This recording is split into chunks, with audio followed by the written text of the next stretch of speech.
Hello and welcome to Contos da Soneca, the podcast designed to guide you gently into dreamland while enlightening you about the intriguing figures and events of the past. I'm your host, and I'm thrilled that you've decided to spend a portion of your day or night with me. Before we get started, I'd love to know where you're tuning in from and what time it is in your location right now. Are you cozy in bed, preparing to drift off to stories of medieval rulers? Or maybe you're simply unwinding after a lengthy day with some soothing historical narratives. Regardless, it's a privilege to be part of your winding down routine. Please feel free to drop a comment and share. If you appreciate this type of soft-spoken educational content, don't forget to hit that subscribe button so you're updated on every episode. Tonight, our journey takes us back to the Middle Ages, a period marked by significant transformation, strife, and a handful of kings who were anything but ordinary. These royal troublemakers tested the limits of their authority, astonished their subjects, and left behind scandalous legacies that persist today. Some gained infamy for their brutality, while others were noted for their indulgences. Regardless, they all shared a knack for causing a stir. As we delve into the lives and reigns of these infamous nobles, we will vividly illustrate what it was like to exist in medieval Europe. This was an epoch of profound devotion and superstition, dominated by the Catholic Church, which exercised enormous influence over all societal aspects. Concurrently, it was a time of political turmoil as feudal states vied for supremacy and kings confronted the Pope himself. In this tumultuous environment, certain monarchs distinguished themselves for all the wrong reasons. They challenged religious powers, brutally oppressed their foes, and indulged their base impulses, all while asserting their divine right to govern. Their brazen actions elicited outrage from their subjects. So make yourself comfortable, dear listener, as we journey back to a time when royals thrived in chaos and history was shaped by the most audacious and ruthless kings. We will encounter a monarch with rumored romantic tendencies that left his subjects astounded, another who dared to imprison and execute a formidable order of knights, and one who might very well be behind one of the most renowned legal documents ever created. As we delve into each king's narrative, envision yourself within their realm. Picture the opulent banquet halls where they indulged, the blood-stained battlefields where they clashed, and the gloomy, dank dungeons where they confined their adversaries. Although the Middle Ages may feel like a distant, dusty segment of history, these royal tales unfold with as much intrigue and drama as any contemporary scandal. So, lower the lights, get settled, and let the tranquil echoes of bygone centuries ease you into a state of relaxation. There's a fascinating assortment of characters to meet as we navigate through the chronicles of medieval misdeeds, and who knows, you might just discover a thing or two before you drift off to sleep. We'll start with a king whose private life was rife with scandalous gossip, William II of England, better known as William Rufus.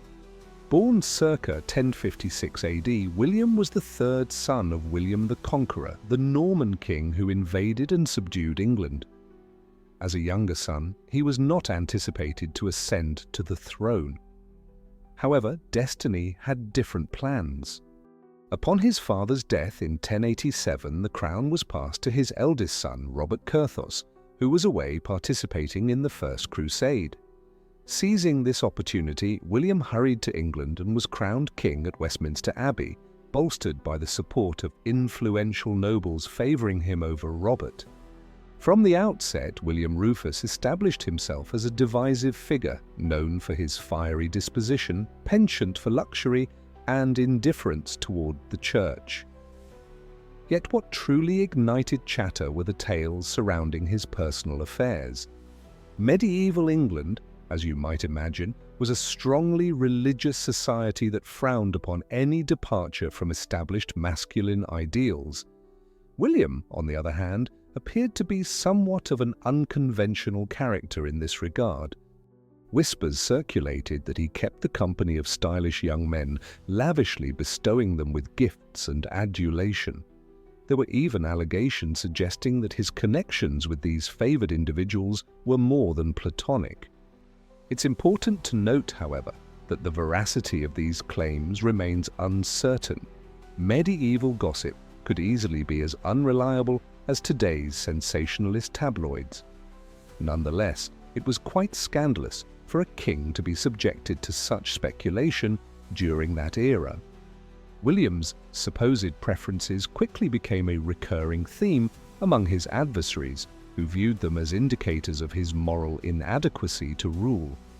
As if that wasn't sufficient to solidify William's notorious reputation, he also frequently found himself at odds with the Church. A notable instance occurred in 1093 when he had a confrontation with Anselm, the Archbishop of Canterbury. The conflict began when William, fearing he was on the brink of death, agreed to appoint new church officials, including the Archbishop. He chose Anselm, a distinguished scholar and abbot, for the prestigious position. However, William ultimately recovered and regretted his choice. He attempted to rescind Anselm's appointment, even offering him a financial incentive to decline. Anselm, a man of integrity, refused the offer. From that point on, their relationship deteriorated rapidly. William barred Anselm from convening church councils and appropriated some of the archbishop's income. Anselm, in return, steadfastly opposed William's efforts to impose royal dominance over the church. Their clash continued for years, serving as a public example of William's readiness to challenge ecclesiastical authority.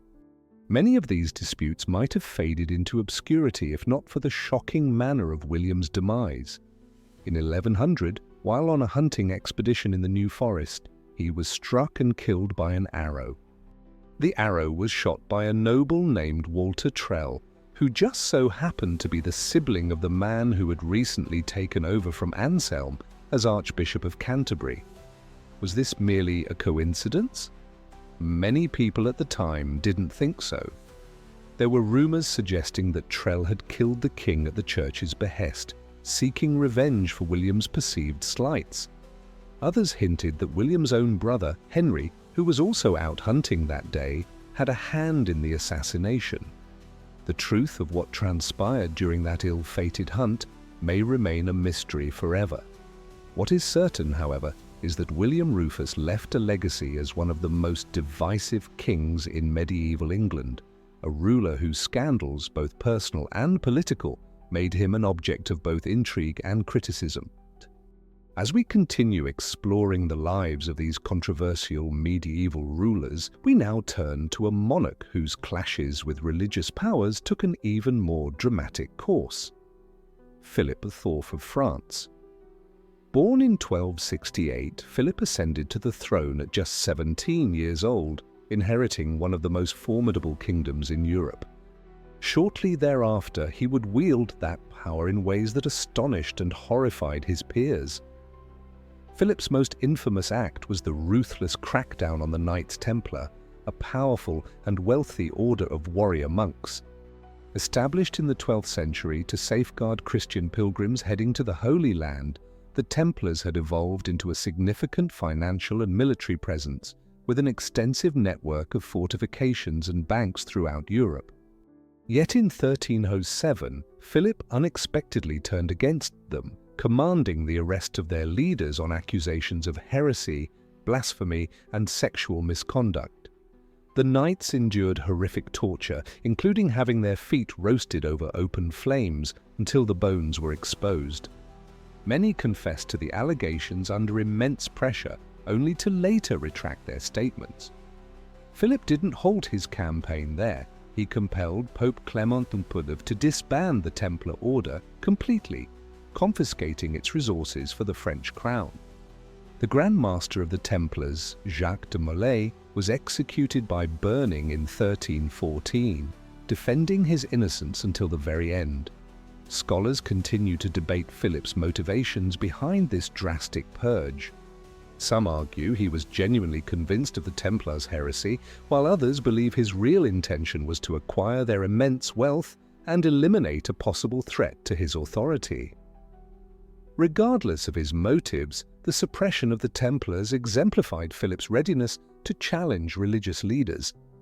He frequently found himself in conflict with Pope Boniface VI, who sought to reaffirm the Church's dominance over secular rulers. In 1301, Boniface issued a papal bull stating that monarchs were subordinate to the Pope's authority. Philip was not inclined to accept this. He convened a meeting of French nobles and clergy who issued a declaration reinforcing the independence of the French crown. This disagreement escalated, culminating in Philip's officials attacking Boniface physically at one juncture. The situation reached a peak in 1303 when Boniface prepared to excommunicate Philip, a severe sanction that would have excluded the king from the Church's sacraments. However, before he could enact the sentence, Boniface unexpectedly died. Many suspected foul play, and rumors circulated that Philip had orchestrated the Pope's assassination. Whether this was true or not, it was undeniable that Philip achieved a significant triumph over the Church, solidifying his position as an absolute ruler. Yet, Philip's ambitions didn't stop at religious institutions. He also targeted another vulnerable demographic, the Jewish community of France. In 1306, he suddenly expelled all Jews from the kingdom, appropriating their wealth and possessions for the crown. This expulsion left Jewish communities which had flourished in France for centuries in devastating disarray. Many individuals were compelled to escape with nothing more than the garments they wore, seeking sanctuary in adjacent territories. This crackdown also inflicted damage on the French economy, since Jews had an important presence in banking and commerce. Similar to the suppression of the Templars, the expulsion of Jews from France demonstrated the extreme measures Philip was willing to undertake to fortify his authority and riches. It served as a stark reminder of the vulnerable status of minorities in medieval society, subject to the caprices of rulers who asserted divine right to govern. As we've observed, esteemed listener, Philip IV was a monarch who left behind a legacy of shock and indignation. His reign was a pivotal moment in the shifting dynamics between the monarchy and the Church, leading to significant implications for generations to come. If you believe Philip's actions were outrageous, brace yourself for the tale of our next royal villain. Pedro I of Castile, often referred to as Pedro the Cruel. Born in 1334, he was the sovereign of Castile and Leon, among the mightiest kingdoms on the Iberian Peninsula. From a young age, Pedro garnered a reputation for aggression and recklessness. As a youth, he was known to erupt in fury against those who displeased him, famously killing a nobleman in a fit of rage for not showing him sufficient respect. Yet it was during his kingship that Pedro's cruelty reached unprecedented levels. One of his initial acts after ascending to the throne was to murder his illegitimate half-brother, Fedri, whom he suspected of conspiring against him. Pedro extended an invitation for Fedri to a banquet, only to have him captured and executed immediately. His brutality extended beyond his own kin. He was notorious for turning against his allies and advisors, condemning them at the slightest sign of betrayal. A contemporary historian even noted that Pedro kept a distinctive mace by his bedside, which he used to crush the skulls of anyone who displeased him. Yet, Pedro's most infamous act of savagery was the way he treated his spouse, Blanche of Bourbon. Their union was one of political significance, designed to solidify an alliance between Castile and France. However, Pedro held no affection for Blanche and soon forsook her for his mistress, Maria de Padilla. When Blanche voiced her grievances about her mistreatment, Pedro had her imprisoned and ultimately executed. The precise details of her death remain uncertain, but some reports imply that Pedro commanded her poisoning. His scandalous private life and his tyrannical reign garnered him a multitude of adversaries. In 1366, his half-brother, Henry of Trastamara, instigated a revolt against him with support from the French crown. The resulting civil war persisted for several years, during which Pedro sought assistance from England's Black Prince to solidify his standing. Ultimately, however, Henry triumphed, defeating Pedro in combat and capturing him, leading to his execution. Legend has it that he personally stabbed his half-brother to death. It was a fitting conclusion for a king whose existence had been rife with violence and treachery. As shocking as Pedro's rule was, it certainly wasn't the last instance where a Castilian king's personal affairs would result in scandal. Fast forward a few centuries to the reign of Henry IV, who ruled from 1454 to 1474. Henry's most infamous scandal revolved around his marriage to Joan of Portugal. After several years together, Joan gave birth to a daughter, also named Joan. However, rumors circulated that the child was not Henry's, but rather conceived from an affair between Joan and one of Henry's favorites, Beltrán de Lacqua. These rumors gained substantial momentum, leading to Joan becoming known as Juana Beltrana, which translates to Joan, the daughter of Beltrán. The scandal raised questions about the legitimacy of Henry's heir and contributed to a time of political turmoil in Castile. Ultimately, Henry's reign concluded in chaos, with his half-sister Isabella and her spouse Ferdinand of Aragon seizing control following his death. The couple ultimately brought together Castile and Aragon to form the Kingdom of Spain, marking the dawn of a new chapter in Iberian history. Yet the reputation of controversial rulers such as Pedro and Henry continued to endure long after their deaths. Their astonishing actions and chaotic personal lives took on legendary status, serving as grim reminders of the perils associated with unchecked authority. Speaking of unchecked authority, our next king embodies a striking illustration of what can occur when a monarch's ego and ambitions spiral out of control. Eric XIV of Sweden, who reigned from 1560 to 1568, was a figure of considerable intellect and cultural refinement. He was multilingual, a composer, and considered himself a Renaissance prince. Nonetheless, Eric's time on the throne was also marked by feelings of paranoia, delusional thoughts, and unpredictable conduct. Initially, he became convinced that his half-brother John was scheming to dethrone him. Consequently, Eric imprisoned John and even considered executing him, although he ultimately reconsidered. As his rule progressed, Eric's mental health appeared to decline further. He became fixated on the notion of marrying Queen Elizabeth of England, showering her with extravagant gifts and love letters. When Elizabeth graciously rejected his proposals, Eric erupted in anger, accusing her of deceiving him. His courtship of Elizabeth was merely one manifestation of his grand aspirations. He also envisioned conquering the Baltic and elevating Sweden to a considerable power within Europe. However, his military efforts turned out to be largely futile, and his unpredictable behavior began to alienate his own nobles. By 1567, Eric's paranoia escalated dramatically. He became convinced that a faction of nobles led by the Stura family was plotting against him. In a fit of madness, he had several family members apprehended and executed in an event dubbed the Sturo murders. This episode shocked and horrified the Swedish nobility, who perceived it as a stark abuse of authority. Ironically, Eric's own brother, John, who he had once imprisoned, was now spearheading a rebellion against him. In 1568, Eric was overthrown and subsequently imprisoned. He spent his remaining years confined, shifted between castles by his sibling and successor, John III. In 1577, he passed away in prison, potentially poisoned at John's command. It marked a tragic and disgraceful conclusion for a man who once aspired to be a great Renaissance monarch. As we've explored, dear listener, The narrative of Eric XIV serves as a warning about the perils of unbridled power and ambition. His tale also underscores the fragile reality of kingship during a time when mental health issues were largely misunderstood and frequently perceived as a sign of divine displeasure.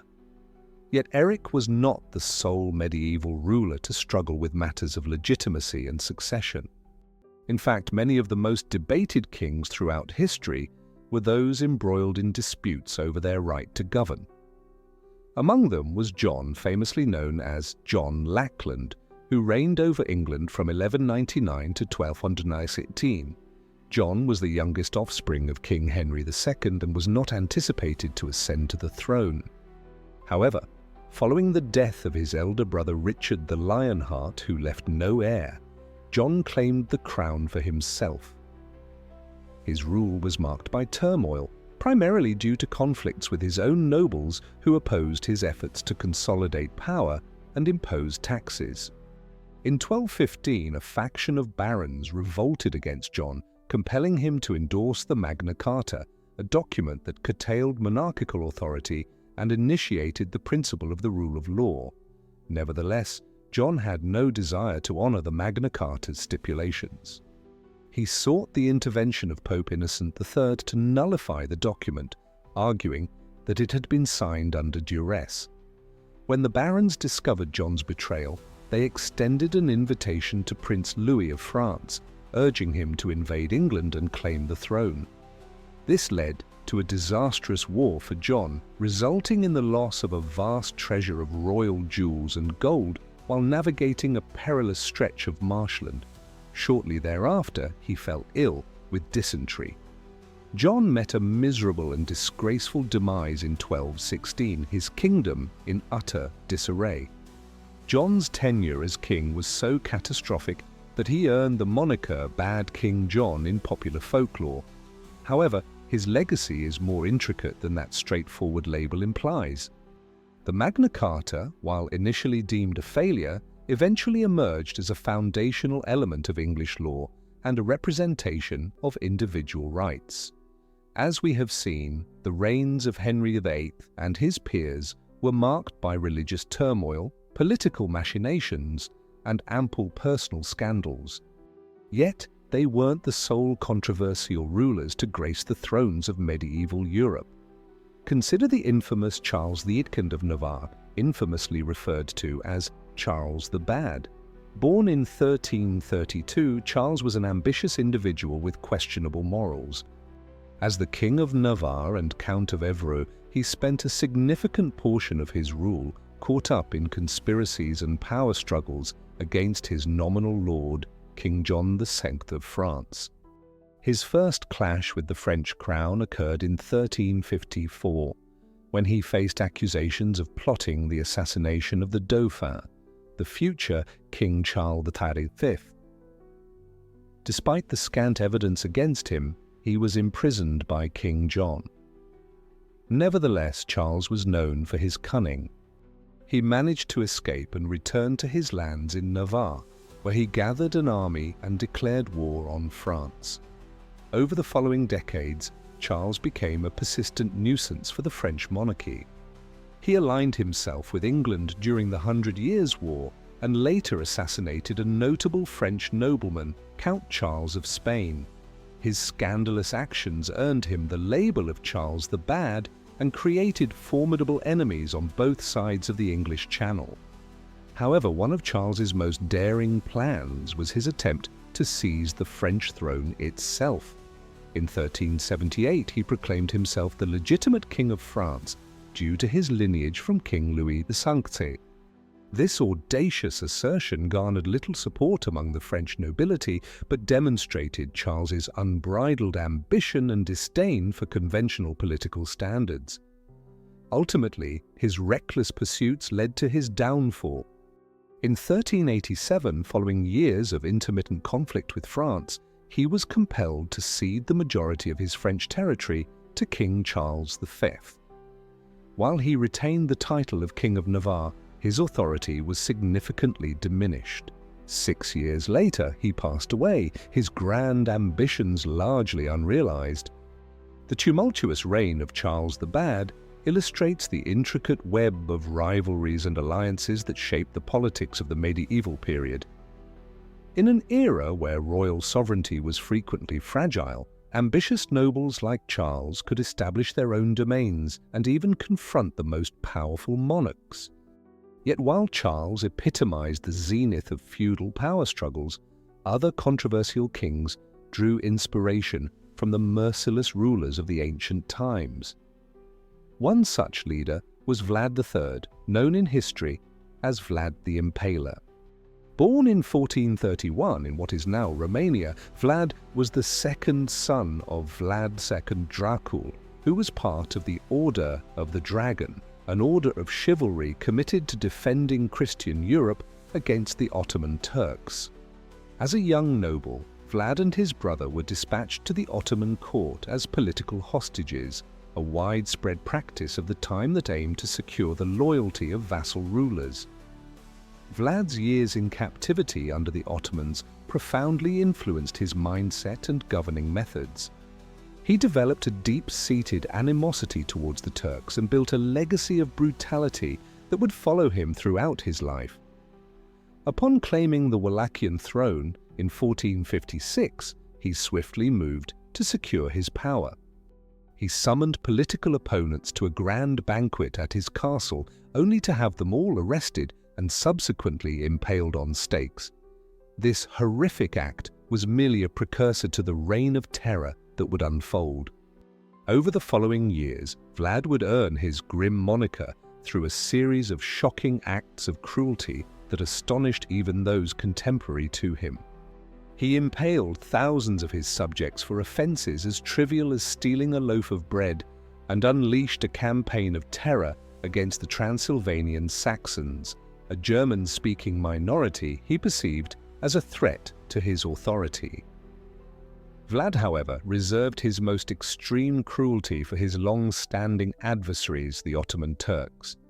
In 1462, he initiated a bold incursion into Ottoman lands, setting villages ablaze and ruthlessly massacring peasants.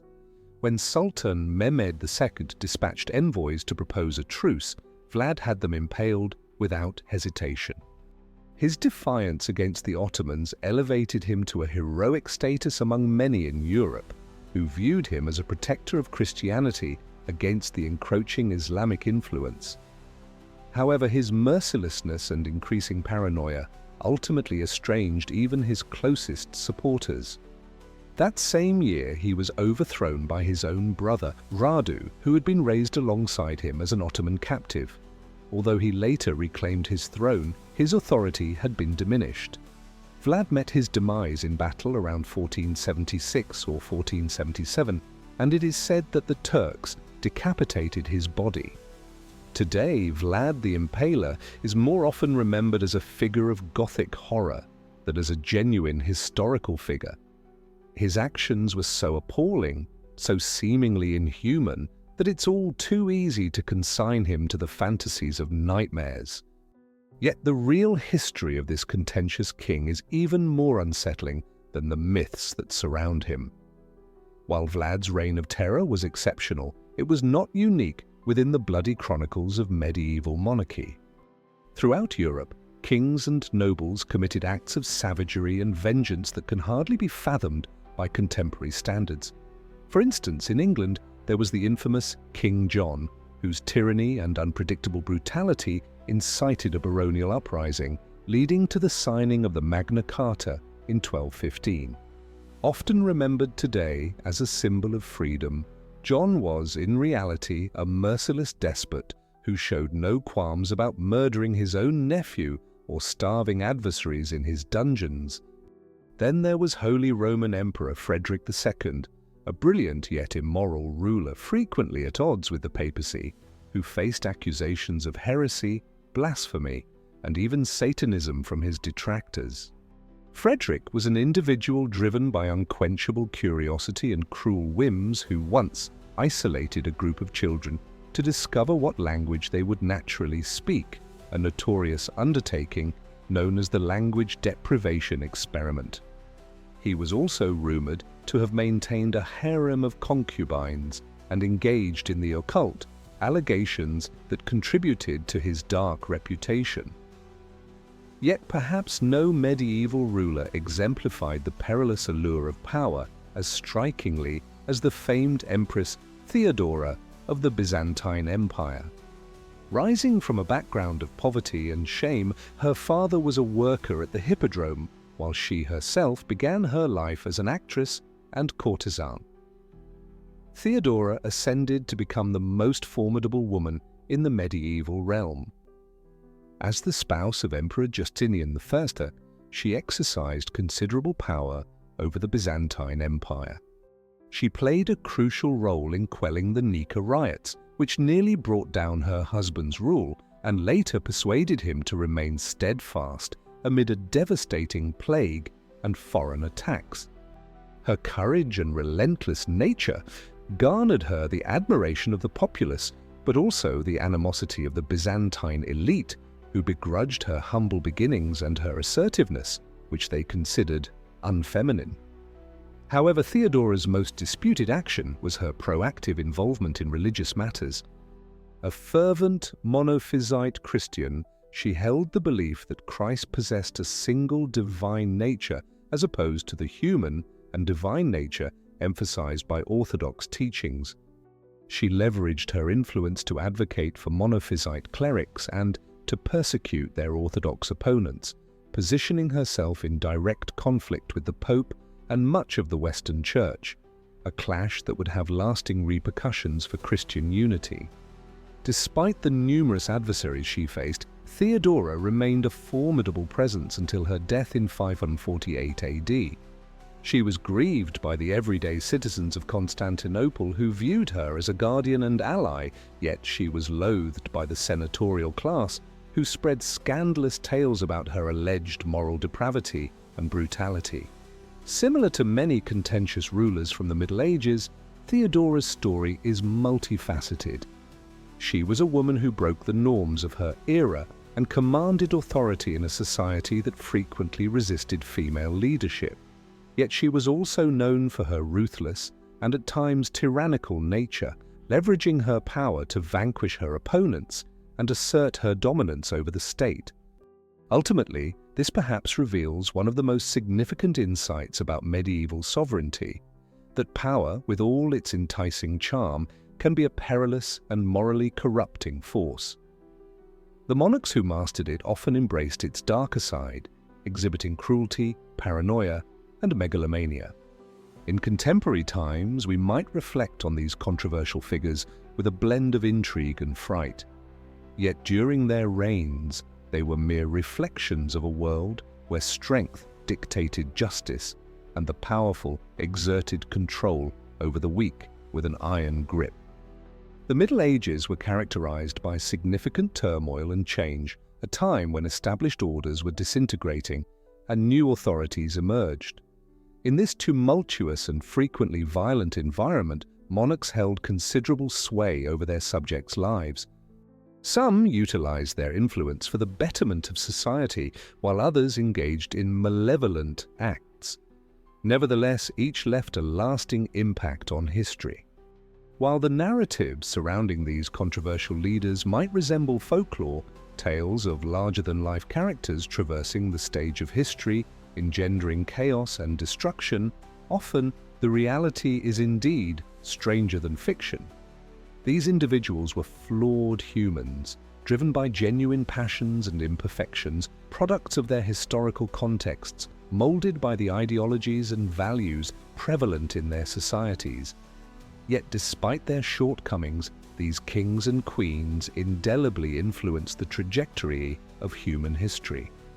They were instrumental in shaping the political, social, and religious dynamics of medieval Europe, a legacy that persists even today. As we reflect on their lives and actions, it's quite simple to render judgments from our contemporary perspective. However, in order to truly comprehend these contentious rulers, we must endeavor to view the world through their lenses, to understand the obstacles they encountered, the ideologies they embraced, and the decisions they made. It is only by doing so that we can start to appreciate the intricacies and paradoxes of medieval kingship and confront the lasting questions posed by these extraordinary men and women. The narratives we have delved into throughout this series represent merely a fraction of the numerous controversial kings and queens who have significantly impacted the Middle Ages. From the brutal sovereigns of the early feudal age to the absolutist kings of the later medieval period, these monarchs exemplified both the noblest and the most depraved aspects of human nature. Figures such as Charlemagne and Alfred the Great are celebrated as wise and fair leaders who instilled order and prosperity in their realms. In stark contrast, others like Vlad the Impaler and King John are condemned as tyrants and monsters, inflicting untold misery upon their people. Regardless of whether they were adored or detested, these rulers shared a singular commonality: the immense power and obligations of kingship.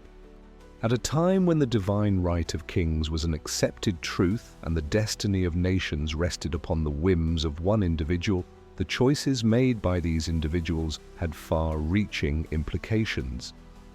Their reigns were characterized by a tapestry of war and peace, famine and bounty, devotion and vice. They constructed magnificent cathedrals and castles, supported the arts and sciences, and left an enduring mark on the cultural and societal landscape of their eras.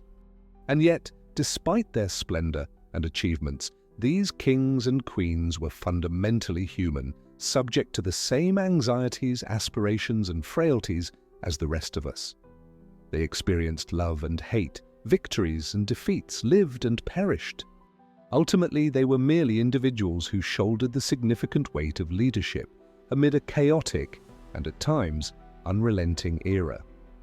As we consider their stories and impacts, we find ourselves confronted with age-old lessons about authority and governance, aspirations and overreach, bravery and brutality. These are the themes that resonate through time, from the grand halls of medieval courts to the power centers of today.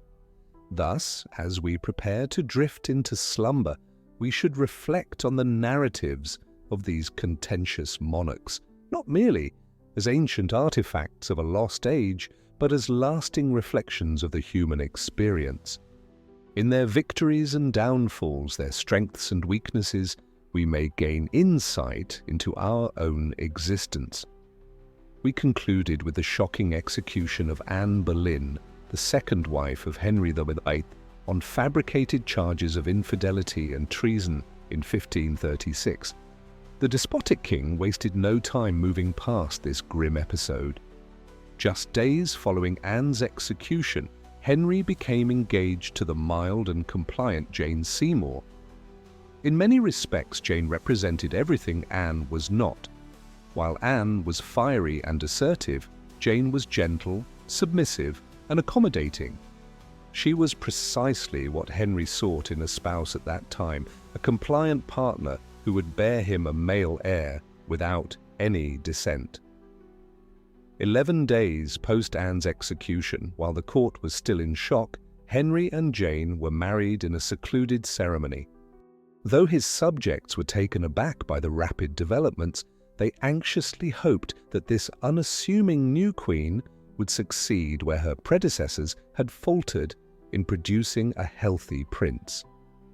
England had endured enough upheaval and uncertainty in matters of succession. To the delight of Henry, Jane soon became pregnant and delivered a son, Edward, in October 1537. At last, he attained his foremost goal. Sadly, Jane would not live long to appreciate her success. She fell critically ill with childbed fever shortly after Edward's birth and passed away just 2 weeks later. Henry was utterly devastated by the loss of his cherished queen. Within a reign marked by marital turmoil and infamous deeds, his marriage to Jane is remembered as his most joyful period. Ultimately, he would be interred alongside her, fulfilling his desire, a rare display of love and respect from the often criticized monarch. With Jane's passing, the issue of succession emerged again. Henry yet boasted just one male heir, a precarious situation during an era with high rates of infant mortality. Following a time of grieving, the king began to search for a new spouse, determined to strengthen the Tudor legacy. Several candidates were evaluated, with Henry even considering a union with his own daughter Mary at one point, a proposal as scandalous as it was improbable. Ultimately, Thomas Cromwell, Henry's chief minister, crafted a scheme to marry the king to Anne of Cleves, a noblewoman from Germany. Cromwell aimed for this alliance to bolster England's connections with Protestant Europe amid ongoing religious conflicts. A portrait was sent to Henry, who expressed satisfaction with Anne's appealing looks. However, upon their first encounter, the king was horrified, referring to her as a Flanders mare. The sentiment was mutual. Anne viewed Henry as aged, corpulent, and unpleasant. Despite this, the marriage took place in January 1540, although it was never consummated. Disgusted with his new wife, Henry found it nearly impossible to be in her presence. The morning after the ceremony, he erupted to Cromwell, claiming he had been thoroughly deceived regarding Anne's appearance. Within a few months, the union was annulled on the grounds of non-consummation and Anne's prior engagement to another nobleman. The agreeable Anne accepted the ruling and a generous compensation. She spent her remaining years in England comfortably as the king's sister. For Cromwell, the ill-fated Cleves marriage spelled disaster, as he had advocated for the union and was now blamed for its collapse. Cromwell's numerous adversaries at court had long awaited an opportunity to turn the king against him. Under the command of the Duke of Norfolk, they convinced Henry that his previously loyal minister had turned traitor. Cromwell was arrested and sentenced to death without a trial, his rapid fall from grace underscoring the unpredictable nature of Henry's favour. Just after Cromwell was buried, Henry married for the fifth time, taking the spirited teenager, Catherine Howard, as his bride. The niece of Norfolk, she was a charming beauty who rekindled the king's zest for life, despite being 3 decades younger than him. Yet history was set to repeat itself in a shocking manner. Rumours reached Henry regarding Catherine's promiscuous past and potential disloyalty. An investigation unveiled scandalous revelations of affairs with at least 2 men prior to her marriage, along with accusations of infidelity with a courtier. For the aging Henry, this news dealt a devastating blow.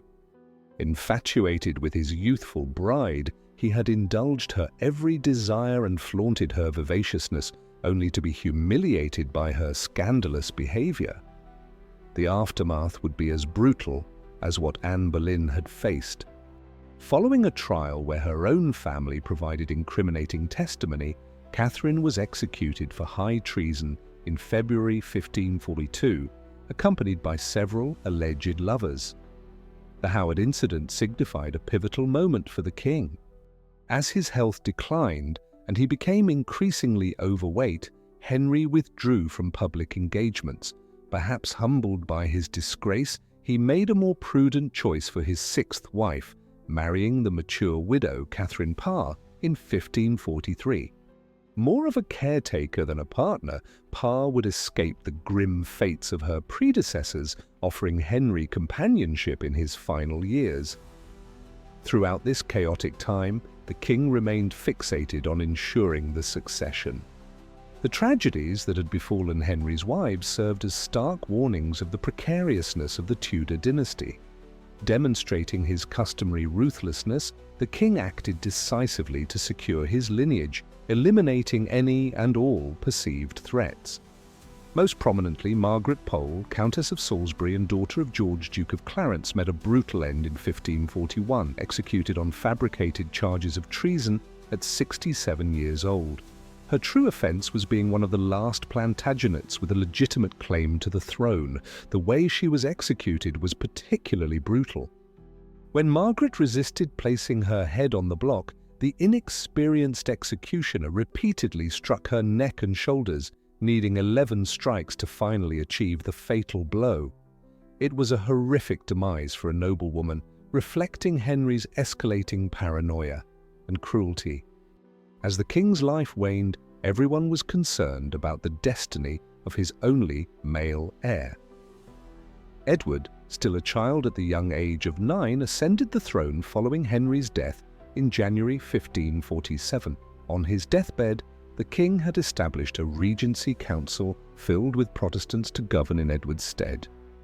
Nevertheless, this did little to calm the ferocious power struggle brewing beneath the surface. Even though Edward's rule lasted a mere 6 years, he would oversee significant religious turmoil.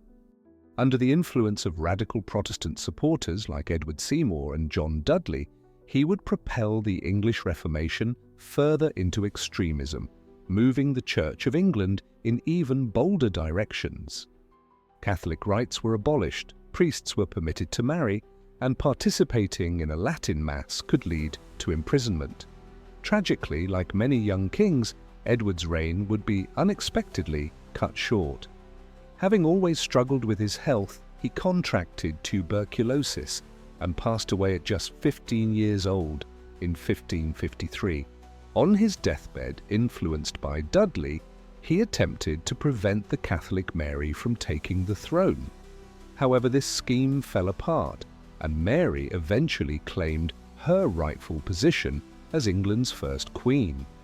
Despite later being reviled as Bloody Mary, she commenced her reign with a conciliatory approach, granting pardons to traitors and expressing her intention to rule with wise counsel. Yet her vow not to force her subjects to adopt her Catholic beliefs would soon reveal itself as insincere. Mary quickly initiated a forceful campaign of religious re-establishment, reversing the reforms made by her father and brother. During her reign, English Protestants endured a period of extreme oppression. The persecution began with notable figures such as Thomas Cranmer, the Archbishop of Canterbury, who had been instrumental in Henry's separation from Rome. Following a lengthy imprisonment and coerced recantations, Cranmer was executed by burning in 1556, dramatically renouncing his earlier recantations and condemning the Pope as the flames engulfed him. Cranmer was merely one of several hundred Protestant martyrs executed throughout Mary's rule. The harrowing tales of their tragic deaths, many of whom were burned alive for heresy, would deeply imprint on the English psyche. However, Mary's religious intolerance gained her few allies. Amid rising discontent and several rebellions against her authority, her legitimacy was further compromised by her unpopular marriage to Philip II of Spain, which incited fears of foreign influence. Ultimately, Mary's tumultuous reign spanned just 5 years. Like her Tudor predecessors, Mary was plagued by the desire to produce an heir. Yet her phantom pregnancies came to nothing, and she passed away childless in 1558, clearing the path for her Protestant half-sister Elizabeth to ascend the throne. Elizabeth's nearly 45-year reign would herald a golden era for England following years of strife. Mindful of her father's marital failures, Elizabeth made the surprising decision to remain unmarried entirely, famously declaring, "I will have but one mistress here and no master." Her unmarried status fostered her image as the Virgin Queen devoted solely to her nation. Nevertheless, Elizabeth's romantic life was a continuous source of drama and speculation. Throughout her rule, she was associated with several favourites, the most notable being her beloved Robin, Robert Dudley. Whispers circulated that the lifelong bachelor was unable to perform sexually, that he had killed his first wife in order to marry the Queen, and that he may have even been Elizabeth's secret lover or her illegitimate half-sibling. While none of these allegations could be substantiated, the chatter continued. As Queen, Elizabeth had to fend off numerous marriage proposals from foreign suitors and skillfully navigate the complexities of international relations. She cleverly utilized the prospect of marriage alliances as a significant political strategy while opting to remain single. Her reluctance to wed was a substantial concern, yet she adeptly addressed the succession matter by naming James VI of Scotland as her successor on her deathbed. Elizabeth's rule was highlighted by military victories, such as the defeat of the Spanish Armada, robust patronage of the arts, and relative order following years of chaos. Nonetheless, her reign was not void of intrigue and instability. The Queen encountered multiple assassination plots, including one from the Duke of Norfolk, the highest-ranking noble in England, who plotted to marry Mary, Queen of Scots, and place her on the English throne. The Catholic Mary had sought refuge in England after her ousting in Scotland, where she was promptly imprisoned by Elizabeth. Viewed as a danger due to her strong claim to the English crown, Mary would remain confined for nearly 2 decades. She became a focal point for Catholic conspiracies and was ultimately caught up in the Babington plot to murder Elizabeth. Convicted of treason, she was executed on Elizabeth's orders in 1587 after considerable anguish on the Queen's part. Mary's execution stands as one of the most contentious and dramatic moments of Elizabeth's reign. It echoed the brutal dynastic slaughters that had marked her father's rule. Yet, while Henry VIII had eliminated threats and disrupted the nation in his quest for an heir, Elizabeth chose a different path, governing England as a solitary woman, in an impressive demonstration of political resilience. In the end, the Tudor dynasty would not survive long after Elizabeth's reign. Following 118 years of rule, the House of Tudor met its conclusion with her passing in 6003. The crown transitioned smoothly to the Stuarts with James I of England, the progeny of Elizabeth's long-standing rival, Mary, Queen of Scots. This twist of fate, steeped in irony, illustrates just how much England had evolved since the tumultuous reign of Henry. As we contemplate the scandalous tenures of the Tudor monarchs, what stands out is the significant human drama that accompanies the crown. The royal bedchamber and birthing room serve as the heart of political life, influencing the destinies of both queens and nations. Behind their outward glamour, rulers like Henry VIII were bound by the most fundamental instincts, the urgent need to secure their lineage at any expense. The Tudor era serves as a striking reminder of the extraordinary capacity of individuals to shape historical trajectories. Larger-than-life figures like Henry VIII and Elizabeth I dominate this period, their unique traits and obsessions leaving lasting imprints on various aspects, from England's faith to its position on the global stage. Simultaneously, the experiences of various queens consort act as poignant reminders of the human cost inflicted by unrestrained royal authority. Even in death, as in life, the contentious Tudor monarchs continue to grip our imaginations, prompting reflections on the tremendous burdens and duties attached to wearing a crown. Amidst swirling scandals and literal beheadings, England was propelled toward modernity, undergoing religious, political, and cultural upheavals that would echo through the ages. Against all odds, the Tory Tudor court established a new paradigm of kingship in England, leaving behind a legacy that is as enthralling as it is shocking. As we've witnessed, the reigns of Pedro I of Castile, Eric XIV of Sweden, and John of England were defined by violence, paranoia, and power struggles, with the nobility that ultimately contributed to their downfalls. Yet no medieval ruler has perhaps made a more lasting impact on history than Henry VIII of England. As the younger son of Henry VII, the young Henry was not anticipated to take the throne. However, following the untimely death of his older brother Arthur at just 15, Henry became the next in line. He took the crown in 1509 at the age of 17, swiftly marrying his brother's widow, Catherine of Aragon. The initial years of Henry's reign were filled with extravagance, as the young king revelled in lavish feasts, magnificent tournaments, and ambitious foreign military endeavours. Yet it was Henry's fervent desire for a male heir that would ultimately define his legacy. After nearly 2 decades of marriage, Catherine had not borne a surviving son, only a daughter named Mary. By 1527, Henry had fallen in love with the youthful Anne Boleyn and sought to annul his marriage to Catherine in order to marry her instead. When Pope Clement VII denied the annulment, Henry took the drastic step of separating from the Catholic Church altogether. In 1534, he declared himself the supreme leader of the Church of England, essentially becoming the Pope of his own denomination.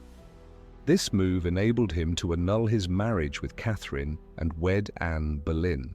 Consequently, England transitioned into a Protestant nation, and the Catholic monasteries were shut down, their wealth flowing into Henry's treasury. However, the turmoil in Henry's personal life was far from finished. Just 3 years after their nuptials, he had Anne Boleyn executed on what were likely fabricated charges of infidelity and treason. He married 4 more times, executing another wife while overseeing England's tumultuous shifts between Protestantism and Catholicism. His erratic approach to religion resulted in both Protestants and Catholics being executed for heresy. Henry VIII passed away in 1547, leaving the throne to his young son Edward VI. Although he finally achieved his long-sought-after male heir, Edward would die without children only 6 years later. The tumultuous narrative surrounding Henry's marriages and the line of succession would unfold further as England oscillated between Protestant and Catholic rulers. In many respects, Henry VIII encapsulates the contradictions and controversies typical of numerous medieval monarchs. He is remembered as an alluring yet fickle leader who initiated the English Renaissance while executing tens of thousands of dissenters. His separation from Rome permanently altered the religious landscape of Europe. However, it appears that his true motivations were driven more by a desire to consolidate personal power and satisfy his desires than by any theological beliefs. As we look back on the scandalous lives and bizarre stories of the most controversial kings of the Middle Ages, it becomes evident that Henry VIII was not alone in his shocking actions. The mysterious death of William II to the ruthless purges executed by Pedro the Cruel, historical records from the medieval period are filled with narratives of corruption and power abuse. These sordid tales may serve as cautionary lessons, highlighting the perils of unrestrained authority.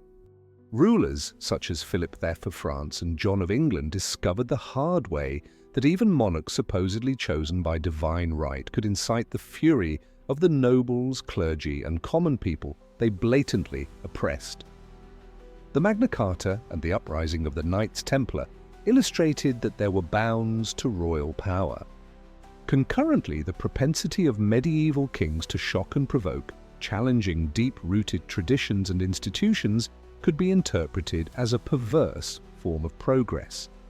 While Henry VIII's separation from Rome was largely self-serving, it paved the way for a freer and more diverse England. In a time dominated by conformity and superstition, there is something oddly admirable about the defiant actions of rulers who chose to break the mold, even when it led to cruelty and their own downfall. As we find ourselves drifting towards slumber, seduced by these vivid accounts of our forebears, we can't help but reflect on what they expose about human nature and the corruptive effects of authority. The spectacle and savagery of the Middle Ages might appear distant to us now, yet in the shocking actions of these controversial monarchs, we glimpse echoes of our own potential for scandal and self-destruction. Perhaps deep down, there resides a dark ruler within all of us, waiting for the opportunity to seize a throne and wield a crown irresponsibly.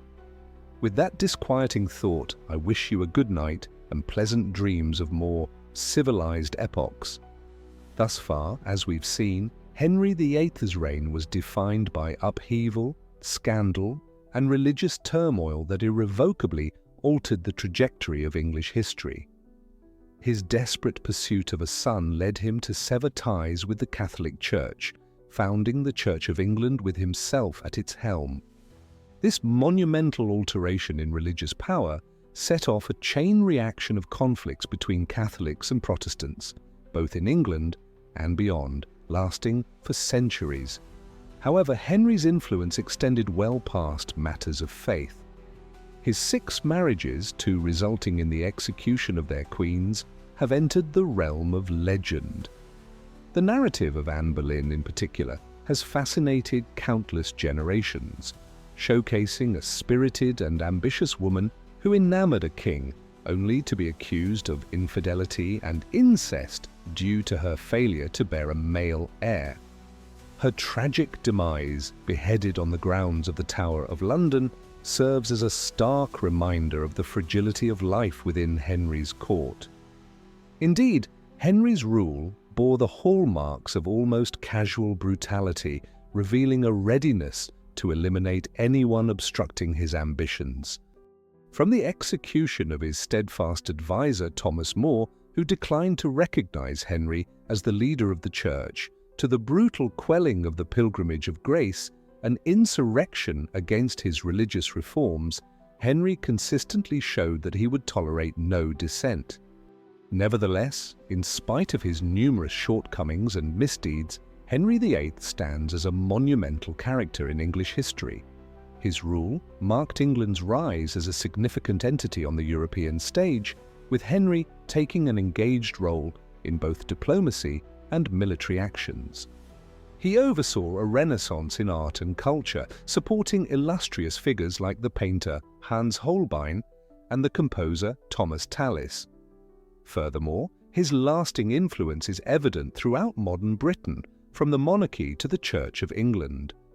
As we contemplate the lives and legacies of these contentious medieval kings, it's impossible not to appreciate the vastness of their impact. From William the Conqueror to Henry VIII, these rulers molded history in ways that still resonate today. Their reigns were defined by scandal, intrigue, and violence, interspersed with moments of significant achievement and advancement. What is perhaps most remarkable about these kings is how their tales continue to captivate us, centuries after their passage. The medieval era, with its extravagance and savagery, devotion and excess, is endlessly intriguing.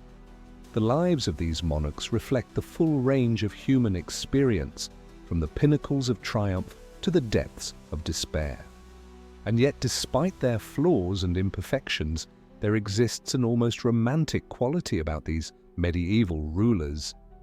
They lived during a time when the notion of divine right was fiercely upheld.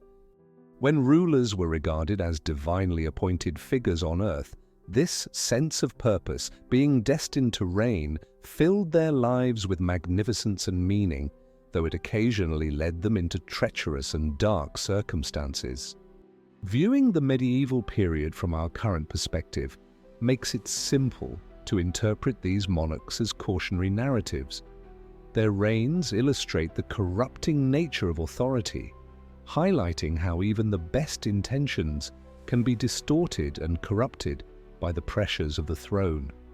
Yet, simultaneously, there's something irresistibly intriguing about their narratives, the manner in which they fought and endeavored to leave a lasting impact on history. Ultimately, perhaps the most lasting legacy of these contentious kings is their ability to still inspire and captivate our imaginations long after they have faded from existence. Their lives and actions have transformed into legends, interwoven into the tapestry of our collective consciousness. As we drift off into slumber, our thoughts filled with tales of royal intrigue and epic battles, we can perhaps take solace in recognizing that despite their flaws and failures, these kings indelibly impacted the world, a mark that will be felt for generations.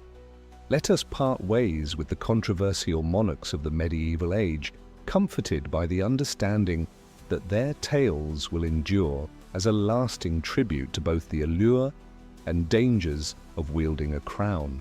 May their stories perpetually inspire and enlighten us as they guide us gently into the realms of dreams. And may we awaken in the morning with renewed appreciation for the intricate tapestry of history and the countless individuals who have shaped it through their actions, both commendable and condemnable, their victories and their downfalls. Ultimately, it is the collection of these narratives that shapes our identities, uniting us as a species and driving us into the unknown yet endlessly intriguing future that lies ahead. In this soft, soothing narration, as we explore the scandalous tales of medieval rulers, we cannot ignore the bold exploits of Philip IV of France, a monarch whose reign was defined by oppression, conflicts, and sheer brutality. Known as Philip the Fair, due to his striking looks, he ascended to the French throne in 1285 at a mere 17 years of age. However, his charming appearance should not deceive you. He was as shrewd and merciless as they come. At the outset of his rule, Philip set his sights on the legendary Knights Templar, a formidable military order that had accumulated vast wealth and influence during the Crusades. Fueled by envy towards their riches and wariness of their enigmatic practices, Philip devised a scheme to dismantle them. On Friday, October 13, 1307, he commanded the coordinated arrest of all Templars across France. In a move that would make even the most die-hard conspiracy theorists blush, he accused them of numerous charges including heresy, blasphemy, and homosexuality. Shocked, the knights were taken away to endure torture and face trials, while their considerable treasure was confiscated by the crown. Following confessions extracted under extreme duress, many Templars were executed via burning, including their Grandmaster Jacques de Molay. As the flames engulfed him, it said that de Molay cursed both Philip and Pope Clement V, who had colluded with the king to dismantle the order. Yet Philip's boldness did not cease there.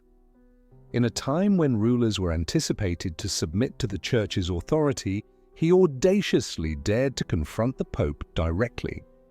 When Pope Boniface VIII claimed the supremacy of papal power, Philip struck back by proposing a general church council to depose the pontiff. Boniface retaliated with a papal bull threatening Philip with excommunication, but the unyielding king had the bull publicly burned in Paris. The dispute escalated dramatically when a group of Philip's enforcers assaulted the 68-year-old pope in his residence, reportedly striking him in the face. Although Boniface was freed after 3 days, he passed away just a month later, allowing Philip to appoint a more submissive French pope and secure his dominance over the church in France. As if this wasn't enough, Philip also directed his attention towards France's Jewish community. In 1306, he suddenly expelled all Jews from the realm, giving them only a few months to escape while seizing their properties and wealth in the process. Thousands were compelled to sell their possessions at a fraction of their worth before going into exile, all while Philip enriched himself with their assets. Philip's heavy-handed tactics extended to his own nobles. He ruthlessly quelled rebellions, executing numerous knights and lords who dared to challenge his authority. Additionally, he imposed onerous taxes and debased the currency to fund his ambitious military efforts, drawing the ire of his heavily taxed subjects. Despite his oppressive methods, Philip was an undeniably effective ruler, bolstering the French monarchy and enhancing royal power. He standardized weights and measures, overhauled the legal system, and even prohibited private wars among nobles. His governmental reorganization and his commitment to state supremacy over all other institutions established the groundwork for France's emergence as a significant European power in the centuries that followed. Yet Philip's legacy is forever marred by the violence and controversy that defined his reign. His persecution of the Templars, expulsion of the Jews, and confrontations with the Pope shocked the conscience of medieval Europe and continued to resonate long after his death. Ultimately, although Philip IV was given the title the Fair, There was nothing equitable or righteous about how he treated those under his rule and his adversaries. Reflecting on the misdeeds of this contentious ruler, one can't help but speculate on how he would navigate today's landscape of social media and non-stop news coverage. It's easy to envision the salacious headlines and biting commentary that would follow Philip relentlessly. Yet, we must leave such thoughts for another time as we let ourselves drift off to sleep, lulled by the sordid tales of medieval kings driven mad by their power. Sleep well, dear listener, and may your dreams be devoid of tyrannical monarchs and conniving popes. Moving on, we now turn our focus to a king whose cruelty was so notorious that he earned a grim moniker, Pedro, the Cruel of Castile. As John carefully positioned the stunning gold crown adorned with shimmering rubies and emeralds atop his head, he felt the immense significance of this invaluable emblem of dominion and sway. This moment marked the culmination of John's ultimate goal to be crowned King of England, the youngest son of Henry II and Eleanor of Aquitaine. However, his hold on the throne was precarious at best. After all, John wasn't the first in line for the crown. That honor belonged to his celebrated elder brother, Richard the Lionheart. During Richard's campaign in the Third Crusade and subsequent imprisonment, John attempted to usurp power, earning the derisive nickname John Lackland from his father, who had already allocated territories to John's siblings. This moniker would prove eerily prophetic. Following Richard's tragic passing, John finally secured his kingship in 1199, but his erratic, oppressive, and tyrannical ways quickly earned him formidable enemies. His reign would be defined by a string of political and military catastrophes. Just 5 years into his reign, John faced a significant setback to his stature when he lost Normandy and a majority of his French territories to Philip II of France. This represented a humiliating blow for an English monarch who was also a vassal to the French king. After returning from France, burdened by his catastrophic losses, John endeavoured to restore his standing by launching a campaign in Ireland. However, his attempts yielded little success, and he found himself back in England, shrouded in disgrace. His following misstep involved a protracted dispute with Pope Innocent III regarding the appointment of the new Archbishop of Canterbury. When John obstinately refused to accept the Pope's chosen candidate, the Pope took the extraordinary step of excommunicating him and imposing an interdict on England. For several years, religious services were banned throughout the nation, leaving the faithful terrified for their eternal souls until John eventually reconciled with the Pope and agreed to pay dues. Amidst all these disasters and more, John still managed to assert his power and alienate his subjects. He imposed crippling taxes, exploited his feudal entitlements for personal benefits, and allegedly took the wives and daughters of his barons for his own gratification. His infamous cruelty in quelling dissent earned him a notorious reputation. He had a penchant for imprisoning his adversaries and allowing them to starve. One unfortunate baron, William de Bruce, fell afoul of King John, resulting in the imprisonment of him, his wife, and son. Tragically, all three ultimately perished from starvation in John's dungeons. Another grim example of John's cruelty involved a hapless hostage named Arthur of Brittany. Arthur, John's nephew, with a claim to the English throne, was seen as a threat. Consequently, John imprisoned him and, according to some accounts, killed him himself. With John's brutality and misrule igniting the fury of his subjects, the most influential barons ultimately reached their breaking point. In 1215, they assembled an army to confront John and compelled him to endorse the Magna Carta at Runny. This monumental charter would establish the foundation for the rights of English citizens and serve as a crucial precursor to democratic governance. Nevertheless, John, who never truly grasped the lessons of his reign, did not accept this setback passively. He appealed to the Pope, arguing that the Magna Carta had been imposed under coercion. The Pope concurred and annulled the document, plunging England into civil strife. The barons then extended the crown to Prince Louis of France, who swiftly invaded. Fortunately for John, he evaded yet another humiliating defeat, this time due to his own demise. According to one account, John set out from the port town of King's Lynn with his army and began to traverse the perilous tidal marshes of the Wash. John's baggage train, reportedly carrying the crown jewels, could not navigate the muck that day. As the tide surged in, the wagons, horses, and men were all ensnared in the turbulent waters and swept out to sea, along with John's invaluable treasure. Some believe it was the loss of his jewels that shattered John's spirit, hastening his death a few days later, while others speculate he succumbed to a surfeit of peaches or perhaps was poisoned by a scheming monk. Regardless of the cause, John's infamous demise was fitting for a king who had inflicted so much suffering on his people. He departed this world despised and unmourned, leaving behind a legacy of cruelty, betrayal, and misrule.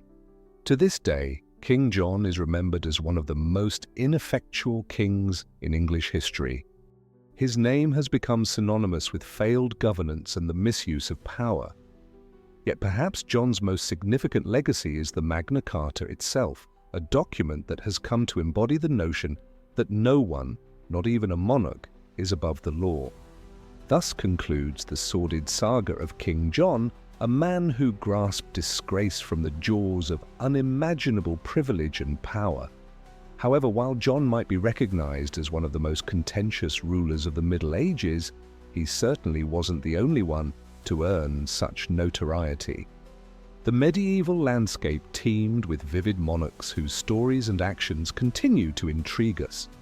From the confrontational kings of England and France to the ruthless dynastic rivalries in Castile and Aragon, medieval rulers were distinctly unique. These men, nearly all of whom were male, commanded absolute authority, often exploiting it for personal gain rather than for the benefit of their subjects. They engaged in ceaseless warfare, eliminated rivals, and took advantage of their lands and people without remorse. Yet, despite their numerous shortcomings and misdeeds, there remains an undeniable allure about these medieval leaders. Perhaps it stems from the sheer theatricality of their lives, filled with courtly intrigues, fierce battles, romance, and betrayal. Or it could be that they epitomize the essence of their era, an epoch rife with faith and superstition, marked by chivalry and savagery, grand cathedrals and grim dungeons, a time where the distinction between glory and disgrace was frequently obscured. Whatever the explanation, the controversial kings of this period continue to loom large in our collective imagination. Their tales remind us of the perils of unrestrained authority and the enduring human capacity for both exceptionalism and moral failure. Thus, as we contemplate the tumultuous lives and scandalous actions of these medieval sovereigns, we might find some consolation in recognizing that despite their many faults, they shared a common humanity with us. They may have donned crowns and occupied thrones, yet in the end, they were susceptible to the same fears, desires, and vulnerabilities as anyone else. In this regard, the controversial kings of the Middle Ages are not simply relics of a distant time, but reflections of our own humanity, a reminder that power, with all its enticements, is ultimately a double-edged sword, and that even the mightiest among us are, at our core, merely mortal. As we conclude this examination of medieval notoriety, let us emerge with a renewed understanding of the intricate nature of humanity. The narratives of these contentious monarchs serve as a gentle reminder as we prepare for sleep of the transient essence of authority and the timeless contest between light and darkness central to human existence. Throughout our discussion, we've uncovered how the reigns of Henry VIII and John Lackland left profound impacts on English history, altering the very foundations of politics, religion, and society in ways that would echo for centuries. Yet they were not the sole medieval rulers to leave a controversial legacy. Across the English Channel in France, another monarch was stirring controversy with his relentless suppression of a powerful religious order alongside his unquenchable avarice. Philip IV of France, who was also dubbed Philip the Fair due to his striking looks, stands out in the chronicles of medieval history. On the surface, he seemed to embody the ideal of a chivalrous Christian monarch, devout, fair, and authoritative. However, behind that meticulously crafted facade lay a calculating and astute leader, one who would go to great lengths to reinforce his power and amass wealth. Philip's reign was characterized by bold maneuvers that put him at odds with two of the most significant entities of the medieval era, the Knights Templar and the papacy itself. The Knights Templar, a formidable military order, had amassed great riches through their role as the guardians of Christian pilgrims in the Holy Land. Yet, by the early 14th century, as the Crusades largely came to an end and their original mission faded, the Templars had become a nuisance to Philip. Consumed by envy over their wealth and paralyzed by fears of their potential as a rival, Philip resolved to eliminate the Templars decisively. In a bold stroke, he commanded the arrest of every Templar in France on October 13, 1307, a Friday the 13th that would be etched in infamy. The Templars endured horrific torture and were forced to confess to heresy, blasphemy, and immoral acts under duress. Many were executed by burning, their order disbanded, and their possessions confiscated by the crown. Yet Philip's desire for dominance and riches remained unquenched. He soon found himself in a fierce conflict with Pope Boniface VI, who aimed to affirm the Church's supremacy over secular rulers like Philip. In a startling act of rebellion, Philip had the aged Pope captured and assaulted, which left Boniface shattered and humiliated. Although the Pope managed to escape and excommunicate Philip, he died shortly after, allowing the French king to appoint a more compliant pope of his own selection. Philip's harsh treatment of the Church and his blatant plundering of Templar wealth may have garnered him few allies, but it certainly established him as one of the most feared and powerful rulers of his time. His merciless consolidation of authority laid the foundation for the ascension of the French monarchy into a centralized absolute power, a legacy that would last for centuries. However, Philip was not merely satisfied with defeating rivals and amassing wealth at the expense of others. He also orchestrated one of the darkest chapters in medieval French history, the expulsion of Jews in 1306. Looking to replenish his drained treasury, Philip commanded the arrest of all Jews within his kingdom, appropriating their properties and assets while forcing them to flee the nation under the threat of death. This was a harsh and malevolent maneuver, uprooting entire communities and causing immense suffering for thousands of innocent individuals. For Philip, it was simply another tactic to enhance his wealth and solidify his grasp on power, regardless of the human toll. As we contemplate the life and legacy of this highly controversial French monarch, one cannot help but be amazed by the sheer boldness of his actions. In a time when the Church held unquestionable authority and monarchy was often limited by feudal responsibilities, Philip IV emerged as a ruler willing to confront the status quo, frequently achieving success. Yet what was the price of his victories? The oppression of the Templars, the humiliation of the papacy, and the expulsion of the Jews were not the deeds of a fair or kind ruler, but rather the desperate maneuvers of a man driven by ambition and avarice. In his relentless pursuit of dominance and riches, Philip V left behind a path of devastation and anguish, casting a long shadow over medieval France's history. As we journey further through the chronicles of controversial kings, we will meet others like Philip, rulers who wielded their authority with a harsh and often careless approach, crafting complicated and troubling legacies. Yet, None may epitomize brutality and bloodshed as much as our next figure, a Castilian king whose cruelty had no limits, and whose name became synonymous with fear and oppression. Pedro I of Castile, often referred to as Pedro the Cruel, was a monarch who appeared to take delight in chaos and violence. Born in 1334, he ascended to the throne at merely 16 years old. However, any hopes that his youth might soften his merciless nature were swiftly dispelled. Right from the onset of his rule, Pedro proved to be a monarch with sadistic tendencies, deriving pleasure from the anguish of others. A particularly infamous moment from his reign occurred early on when he commanded the execution of his own illegitimate half-brother Alonso. The young prince represented a potential challenge to Pedro's claim to the throne, and without hesitation, Pedro acted to eliminate this threat. In a gruesome exhibition of brutality, Alonso was smothered with a wet cloth, his lifeless body abandoned to decay in a dungeon. Yet Pedro's viciousness was not limited solely to his kin.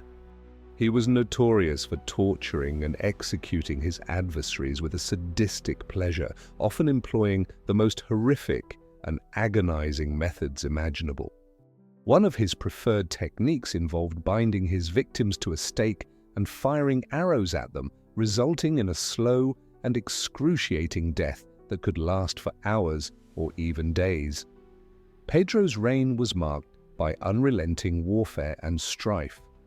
In his quest to enlarge his domain and eliminate any threats to his authority, he became entangled in a prolonged and bitter conflict with his half-brother Henry of Tristramura, who aimed to usurp him and claim the throne for himself. In an almost unbelievable turn of events, Pedro even drew England into his disputes. He formed an alliance with the English during the early stages of the 100 Years' War, hoping to leverage their support to strengthen his own position. However, this alliance was fleeting, and Pedro soon found himself in confrontation with the very forces he had once relied on. Despite his brutality and numerous enemies, Pedro managed to maintain his grip on power for nearly 20 years.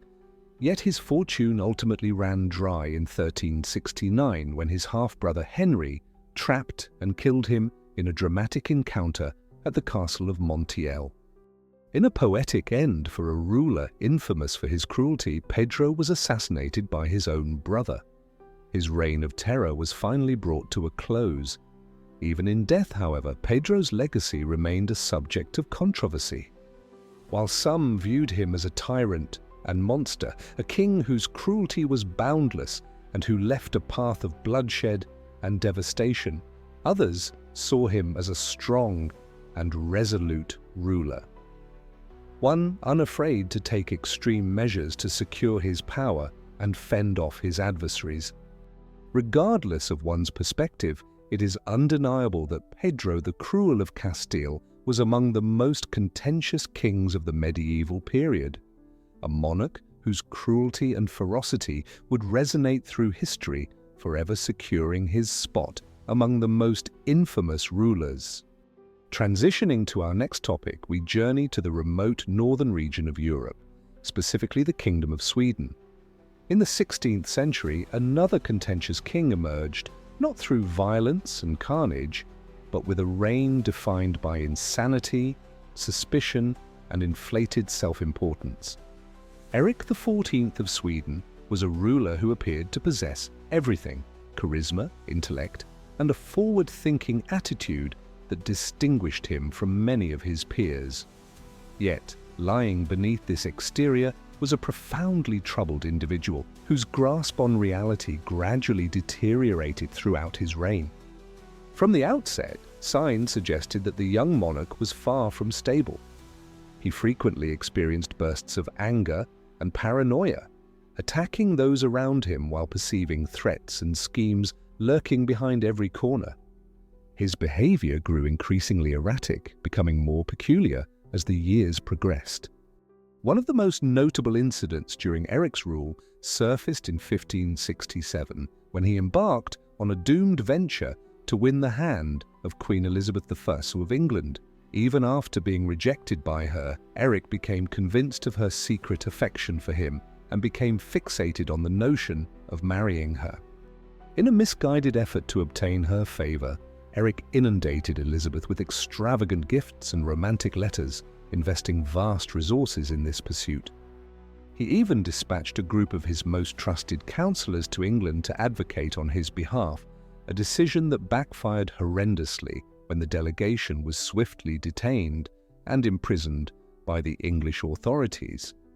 However, Eric's grandiose delusions did not solely revolve around his romantic endeavors.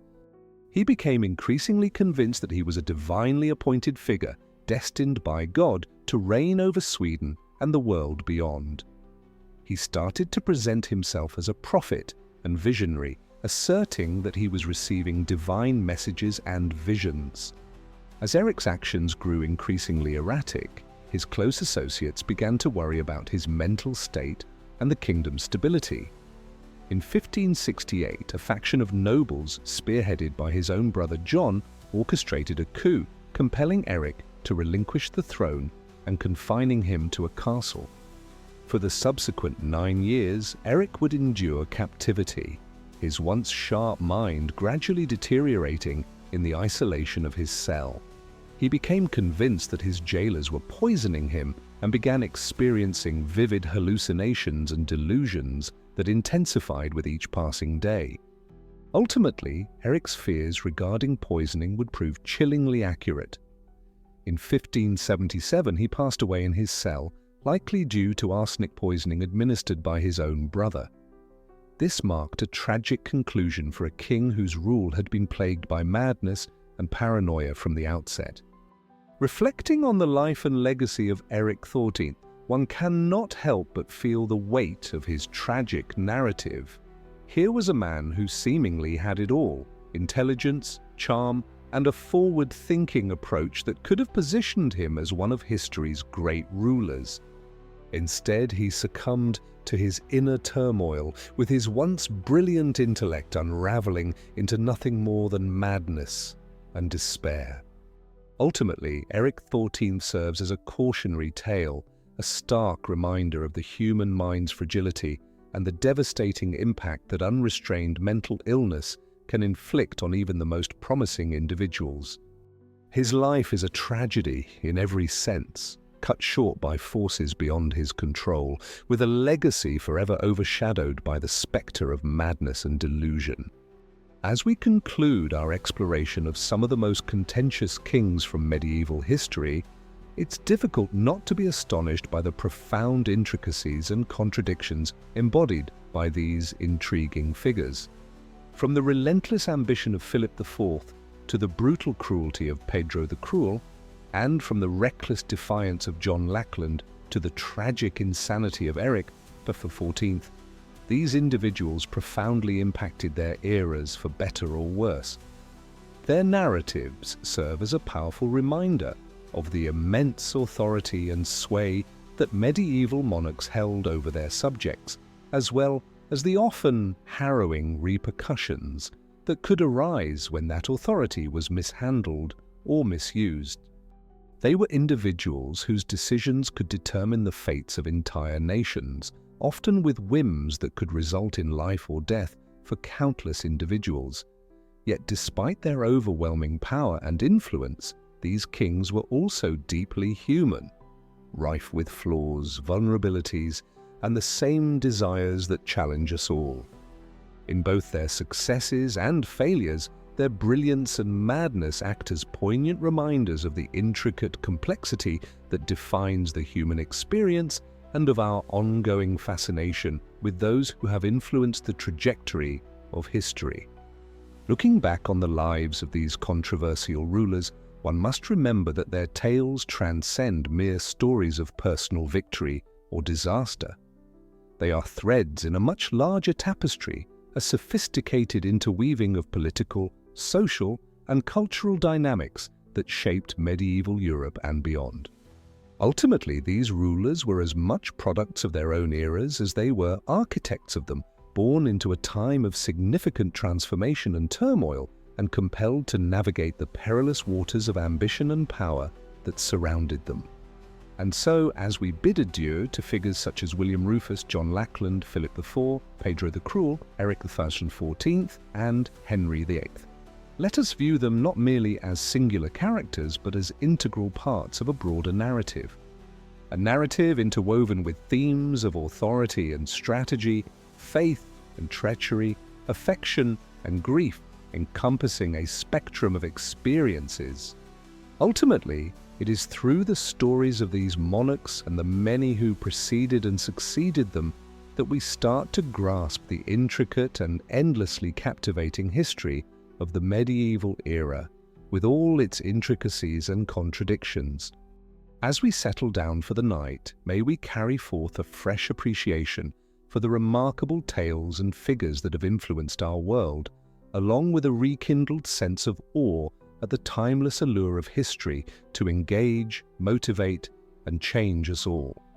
For it is through reflecting on the past that we can start to comprehend the present and envision a future that is brighter, bolder, and more splendid than anything that has ever existed. As we have explored, King John Lackland's reign was defined by military defeats, harsh taxation, and fraught relations with the nobility, leading to the historic signing of the Magna Carta in 1215. This landmark document established unprecedented constraints on royal power and set the groundwork for constitutional governance in England. While the Magna Carta didn't resolve the challenges of John's troubled reign immediately, it sowed the seeds for a gradual evolution in the relationship between the crown and its subjects. Yet John was hardly the sole English ruler to leave a divisive legacy. Nearly 3 centuries later, Henry VIII would upend English society, religion and politics with his groundbreaking separation from the Catholic Church. Born in 1491, Henry was not initially destined for kingship. However, following the untimely death of his older brother Arthur, Henry found himself thrust into the role of heir to the throne at merely 10 years old. From an early age, he was recognized for his intellect, charm, and athletic abilities. He was particularly skilled in a variety of sports such as jousting and tennis, in addition to being a gifted musician and composer. Upon his rise to the throne in 1509 at just 17 years old, there were high expectations that he would become a great and kind ruler, and for a period he lived up to those hopes. During the early years of his rule, Henry garnered widespread acclaim for his generosity, charisma, and military triumphs against France. Together with his first wife, Catherine of Aragon, they formed a dazzling and well-loved couple, presiding over a vibrant court brimming with festivities, feasts, and tournaments. Yet, beneath the shiny exterior, trouble was stirring. Following nearly 2 decades of marriage, Henry grew increasingly anxious for a male successor to solidify the Tudor dynasty. Although Catherine had given birth to a daughter, Mary, any sons they conceived did not survive. Henry became convinced that God was punishing him for marrying Catherine, who had briefly been wed to his deceased brother. When the Pope declined to annul the marriage, Henry decided to take action. In a startling move that sent shockwaves throughout Europe, he severed ties with the Catholic Church, appointed himself as the supreme head of the Church of England, and wed Anne Boleyn, one of Catherine's ladies-in-waiting. This marked the beginning of the English Reformation, initiating a chaotic era of religious and political turmoil. Henry disbanded monasteries, confiscating their wealth and properties for the crown, and mandated that English translations of the Bible be distributed to every church. He also ruthlessly quelled any resistance to his new authority as both spiritual and temporal leader of England. However, Anne Boleyn was unable to provide Henry with the son he so desperately wanted. After just 3 years of marriage, Henry initiated an investigation against her for treason, infidelity, and even incest. In a trial that astonished the nation, Anne was convicted on all charges despite the absence of credible evidence. On May 19, 1536, she was executed by beheading at the Tower of London, becoming the first English queen to face public execution. Henry went on to wed 4 additional times, with each spouse facing her own tragic destiny. His third wife, Jane Seymour, finally gave him the desired male heir, Prince Edward, yet she died just days after delivering him. Anne of Cleves was dismissed due to her appearance and swiftly cast aside. Young Catherine Howard was executed for infidelity, though it's likely she was a victim of sexual exploitation. Catherine Parr narrowly escaped a conspiracy against her life due to her Protestant beliefs. Throughout these tumultuous events, Henry relentlessly pursued harsh measures against both Protestants and Catholics who defied his supremacy. Numerous individuals were executed for heresy, including his close friend and advisor, Thomas More. The dissolution of monastic institutions led to widespread hardship and social unrest, while Henry's extravagant spending and costly military endeavors drained the royal finances, compelling him to devalue the currency. By the time he passed away in 1547, Henry VIII had irrevocably altered England. The Protestant Reformation was firmly established, albeit his young son, Edward VI, would push it even further toward a radical Protestant stance.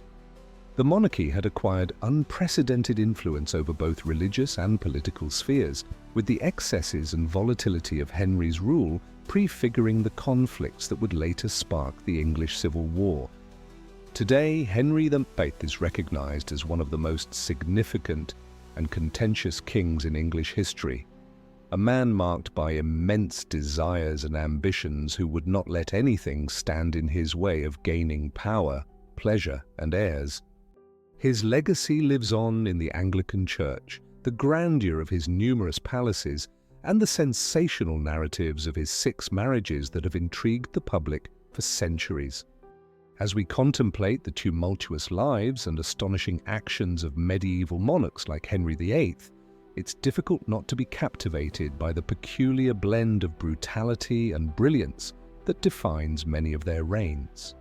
On one side, these monarchs held immense authority and distinction, influencing the trajectory of history through their decisions, military campaigns, and encouragement of the arts and sciences.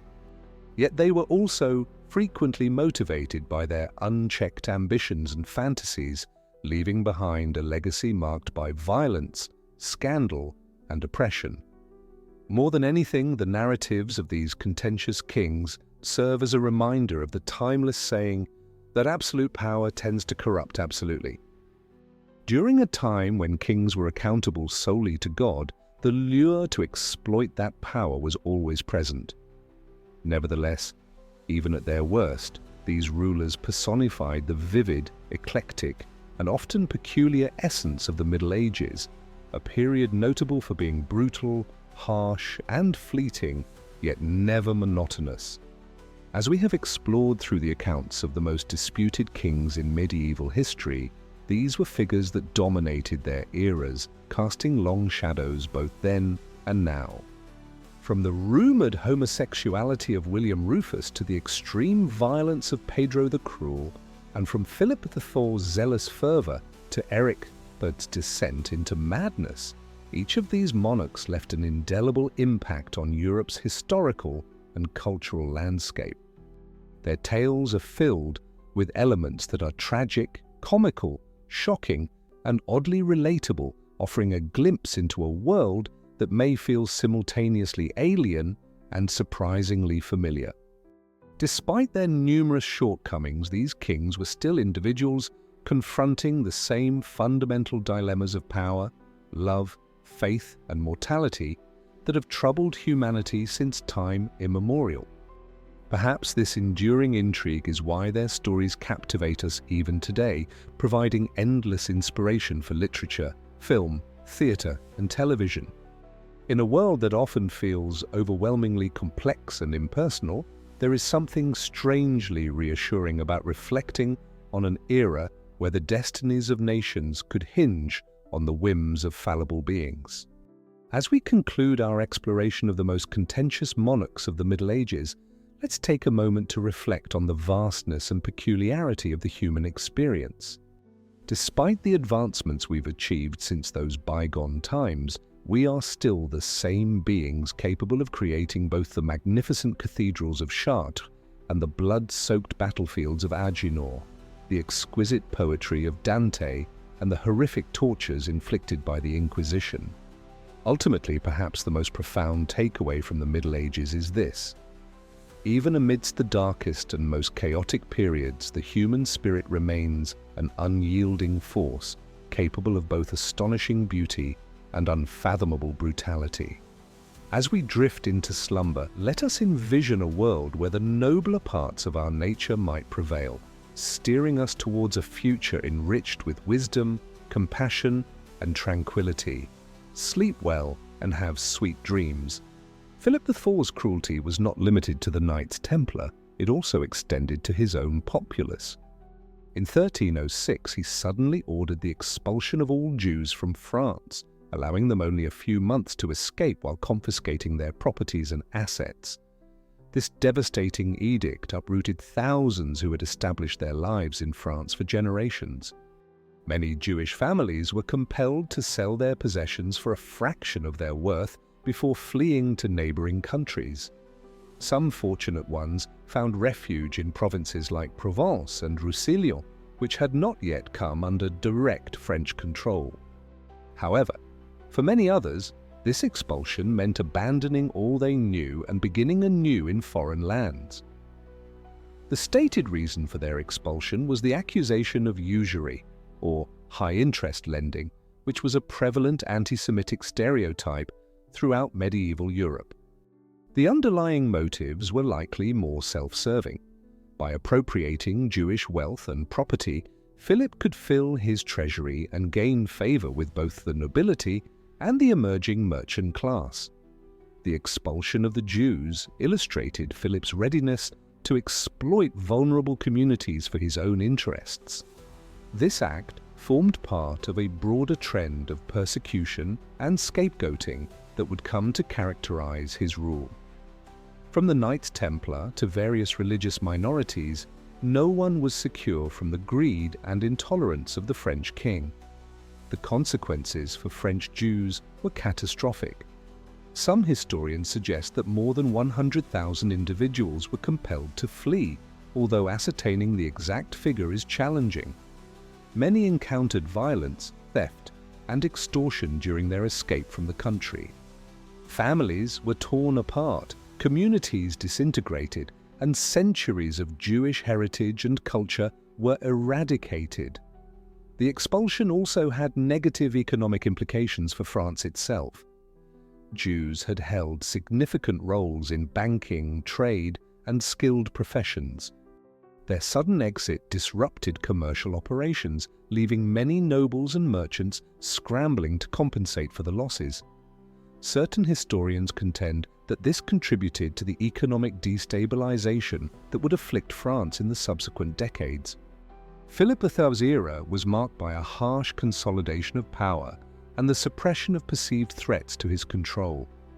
From the dissolution of the Knights Templar to the expulsion of the Jews, he left behind a legacy of persecution and intolerance, with his actions resulting in far-reaching consequences for both the targeted groups and France's overall stability. As we transition to our next controversial ruler, Pedro I of Castile, we observe a similar trend of cruelty and despotism.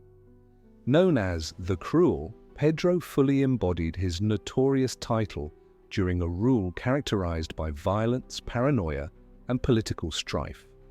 Born in 1334 to Alonso V of Castile and Maria of Portugal, he took the throne at just 15 years old following his father's death due to the Black Death. From the outset, Pedro's reign was plagued by conflict and uncertainty. One of the most notable characteristics of Pedro's governance was his extreme brutality towards his own relatives. In 1358, during a surge of paranoia, he ordered the assassination of his half-brother Alonso, who posed a potential threat to his claim to the throne. This shocking act reverberated throughout the Castilian court, and solidified Pedro's image as a merciless ruler. Alonso wasn't the only one to suffer under Pedro's tyranny. He also turned against his wife, Blanche of Bourbon. Initially married for political gain, Pedro swiftly abandoned Blanche for his mistress Maria de Adelia.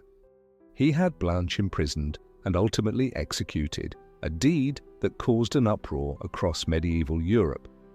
Pedro's cruelty wasn't limited to his family either, as he also exercised harsh justice against subjects he deemed foes. In one infamous case, he had a rabbi skinned alive for allegedly defying him. These violent actions were a strategy to instill fear and ensure obedience from his populace. Politically, Pedro's reign was dominated by ongoing conflicts and unstable alliances. He allied with England early in the 100 Years' War, hoping to seize land in France. Yet this partnership backfired when the English were soundly defeated at the Battle of Poitiers in 1356. Internally, he faced dissent as many nobles resented his consolidation of power and the diminishing of their traditional rights. By 1366, a faction of rebels led by Pedro's half-brother Henry of Trastamara initiated a civil war with the goal of toppling him. The struggle persisted for several years, prompting Pedro to once again seek assistance from England. In a surprising turn of events, it was Henry who ultimately triumphed. In 1369, with French support, he overcame Pedro's forces and seized the Castilian throne. Pedro was then compelled to escape, finding refuge with his ally, the Black Prince of England. Yet even in exile, Pedro could not evade his violent fate. In 1369, he was enticed into a meeting with Henry under the pretense of reconciliation.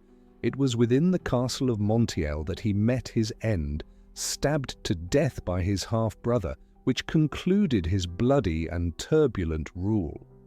The sensational details surrounding Pedro's assassination only served to bolster his infamous reputation. As some narratives recount, he was discovered in his bedchamber with his mistress when Henry's men forcibly entered. The two half-brothers engaged in a struggle on the floor before Henry struck the fatal blow, inflicting multiple stab wounds on Pedro. His demise signified the termination of a reign marked by brutality, paranoia, and political chaos. His legacy would be remembered as that of a tyrant who ruthlessly oppressed both his family and subjects in a relentless quest for dominance. The civil conflict that concluded his rule left Castile fractured and weakened, paving the way for further strife in the ensuing years. As we contemplate the reigns of rulers like Philip IV and Pedro I, we witness the darker aspects of medieval monarchy unveiled. These were leaders who wielded tremendous power with minimal oversight, capable of inflicting suffering and terror at will. Their narratives act as cautionary tales about the perils of unchecked authority and the human inclination towards cruelty. Yet, even as we condemn their actions, we must also consider the broader historical context in which they existed. The medieval landscape was one of incessant warfare, religious discord, and political turmoil. Monarchs like Philip and Pedro were products of their epoch, molded by the harsh realities of their times. Ultimately, the most lasting legacy of these controversial kings may be the insights they provide us regarding the nature of power itself. They remind us that even the most absolute control can be transient, and those who exploit their power frequently plant the seeds of their own ruin. As we navigate the enduring issues of leadership and governance in our present day, the narratives of these medieval monarchs still reverberate, providing both cautionary tales and valuable insights into the intricacies of the human experience. Our exploration of notorious kings now leads us to the turbulent landscape of 16th century Sweden and the intriguing character of Eric XIV. Born in 1533, Eric was the firstborn of Gustav III, the monarch who founded the Vasa dynasty and severed Sweden's ties with the Catholic Church. Eric was prepared for leadership from a young age, benefiting from a humanist education and an introduction to the arts of governance. Renowned for his intellect and cultural sophistication, he had a particular enthusiasm for music and architecture. However, beneath his cultured facade existed a troubled and complicated mind. Upon his rise to the throne in 1560, Eric brought a combination of innovative ideas and inner turmoil to his reign. He aimed to modernize Sweden's economy and military, investing in new technologies such as the musket and fostering trade routes with England and the Dutch Republic. Additionally, he pursued a bold foreign policy to amplify Sweden's influence in the Baltic Sea. Yet, despite his implementation of these progressive initiatives, Eric's reign was marred by his escalating paranoia and delusions. He increasingly believed that he was encircled by betrayers and adversaries, identifying threats among even his closest allies and family. One of the most peculiar episodes of Eric's rule involved his intense courtship of Elizabeth I of England. The King of Sweden became obsessed with the notion of marrying the Virgin Queen, viewing it as a means to secure an influential ally and enhance his own stature. He inundated Elizabeth with correspondence and gifts, even commissioning an extravagant portrait of himself to present to her court. Nevertheless, Elizabeth, ever astute in matters of politics, strategically kept Eric at a distance. She indulged his advances but never finalized a marriage, leveraging the possibility as a tool in her diplomatic strategies. For Eric, this rejection struck a painful blow to his pride and was a source of profound humiliation. As his time on the throne progressed, Eric's actions became increasingly unpredictable and aggressive. He started exhibiting bouts of anger and paranoia, frequently attacking those in his vicinity. In 1567, he commanded the imprisonment and execution of several members of the influential Stuart family, whom he accused of conspiring against him. The Stuart murders, as they became known, horrified the Swedish aristocracy and intensified the mounting opposition to Eric's reign. Many perceived the king as a perilous and erratic despot, unfit to govern the country. In 1568, a faction of nobles, spearheaded by Eric's own sibling John, orchestrated a coup and ousted him from power. Eric's downfall was as theatrical as his rule had been. He was confined in a series of castles, shuffled from one site to another due to his captors' fear that he might break free or incite a rebellion. During his imprisonment, he sank deeper into insanity, plagued by visions and delusions of greatness. In 1577, after spending 9 years in captivity, Eric passed away in the castle of Husa. Officially, the cause of death was recorded as dysentery, but rumors circulated that he had been poisoned at the behest of his brother, now King John III. The true details surrounding his death remain unclear even today. Eric IX's reign was a contrast of ambition and vulnerability, a forward-thinking ruler undone by his own fears and instability. His narrative serves as a reminder of the fragility of power in the medieval era, where even the most promising sovereigns could fall victim to their inner demons and the machinations of their adversaries. As we ponder Eric's sorrowful story, we reflect on the heavy responsibilities that come with leadership in any time. The strains of authority can distort even the brightest intellects, transforming visionaries into tyrants and reformers into the insane. It serves as a warning about the perils of unrestrained power and the vulnerability of the human mind. Yet, even amidst his decline, Eric XIV stands out as an intriguing character, a man who was progressive in numerous respects, but ultimately devoured by his own weaknesses and anxieties. His legacy embodies both hope and sorrow, reminding us of the intricacies and contradictions that shape the human condition. Transitioning from the frigid woods of Sweden, our exploration of controversial monarchs now leads us to the misty coastlines of medieval England, where we find the notorious reign of John historically referred to as Lackland. Born in 1166, John was the youngest heir of King Henry II, a monarch whose own legacy suffered from scandal and familial discord. Unlike his elder siblings, John was not initially prepared for kingship. His nickname, Lackland, stemmed from the absence of an inheritance, as his father had already allocated his lands to his older sons. However, fate would alter John's destiny, or, as some would contend, to the detriment of England. The road to the throne was littered with misfortune and betrayal. After the death of his older brother, Richard the Lionheart, in 1199 without a descendant, John became the next in line. Nevertheless, many English nobles favoured John's nephew, Arthur of Brittany, whom they regarded as a more legitimate successor. The resulting conflict would come to characterise John's early rule. In 1203, Arthur was captured by John's forces, only to vanish mysteriously soon after, with rumours suggesting that John had orchestrated his murder. This event cast a shadow over John's reign from the outset, branding him with a reputation for cruelty and treachery. As monarch, John encountered numerous challenges and disputes. He frequently clashed with the English barons who resented his authoritarian governance and efforts to undermine their traditional rights. Additionally, he had a contentious relationship with Pope Innocent III, who aimed to reassert the Church's dominance over the English throne.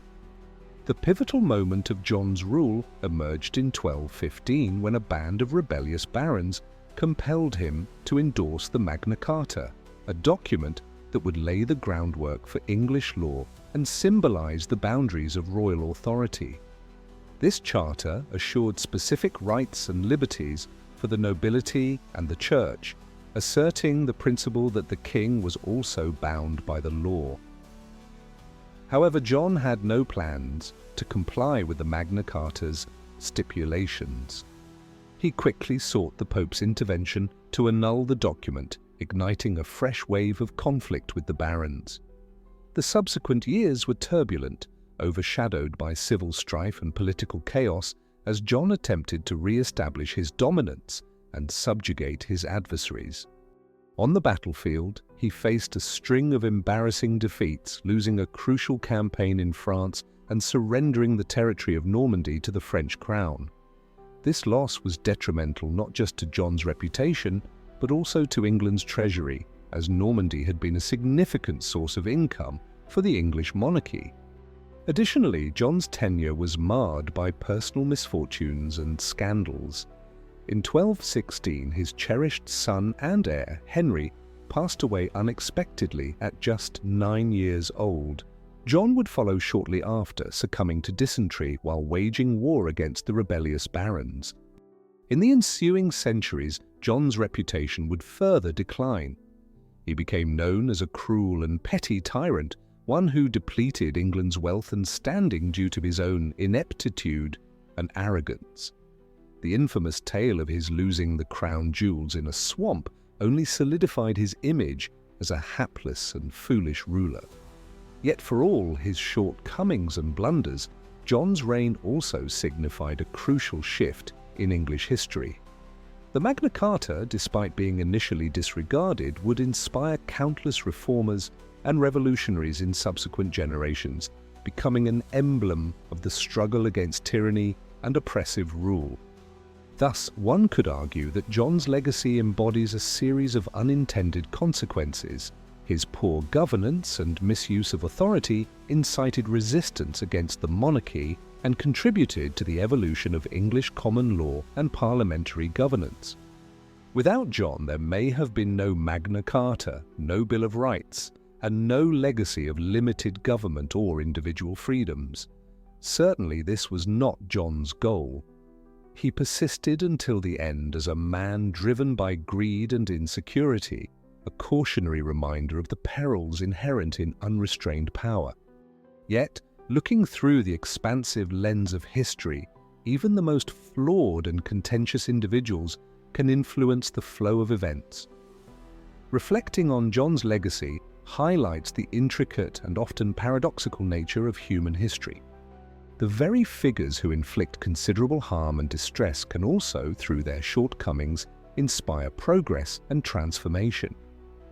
It serves as a reminder that even within the darkest periods of history, there are flickers of hope and potential. Thus, we arrive at the conclusion of our exploration of some of the most controversial kings from the medieval era, journeying from the frigid landscapes of Sweden to the sun-soaked fields of Castile, traversing the intrigue-laden courts of France to the blood-stained battlefields of England.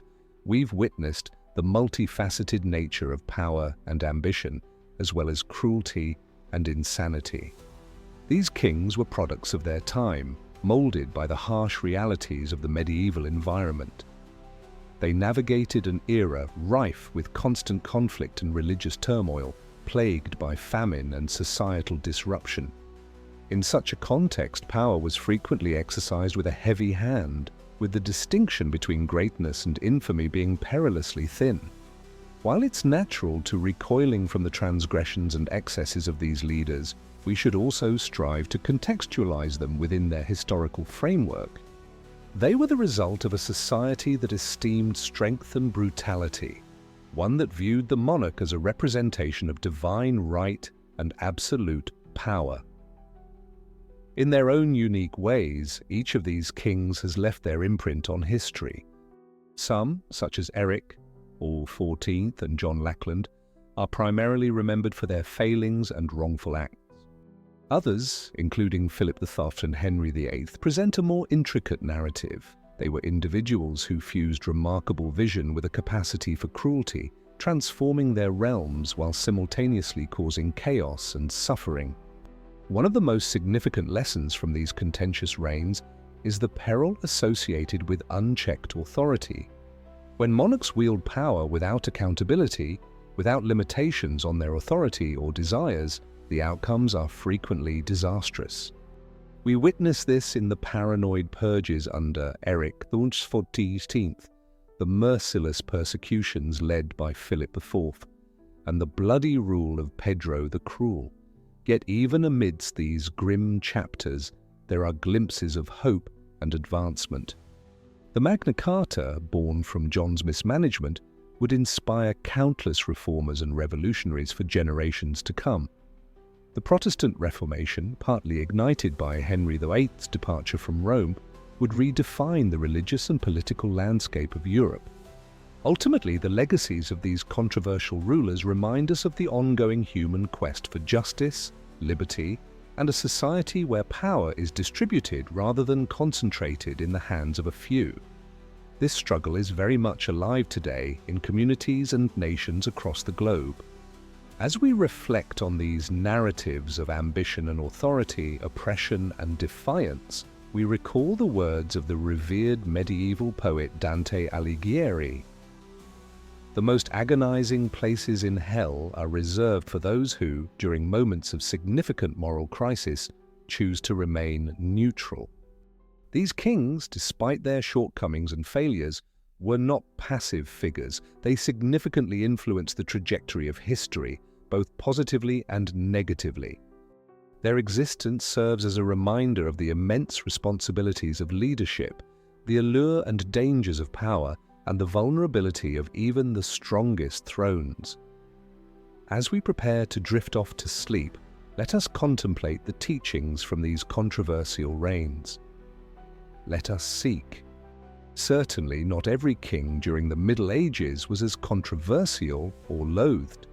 A prime example would be Louis the Mean of France, more commonly known as St. Louis.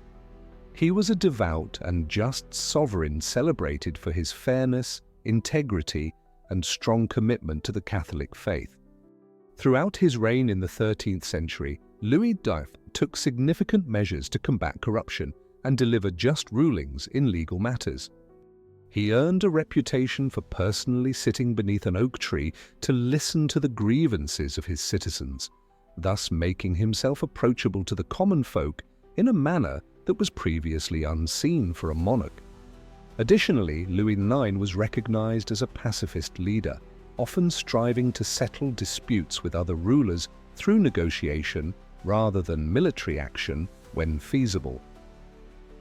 In a remarkable act of goodwill, he even returned some conquered lands to Henry III of England. Nonetheless, Louis IX's intense devotion to his faith led him to adopt a stringent stance against Jews and heretics within his realm.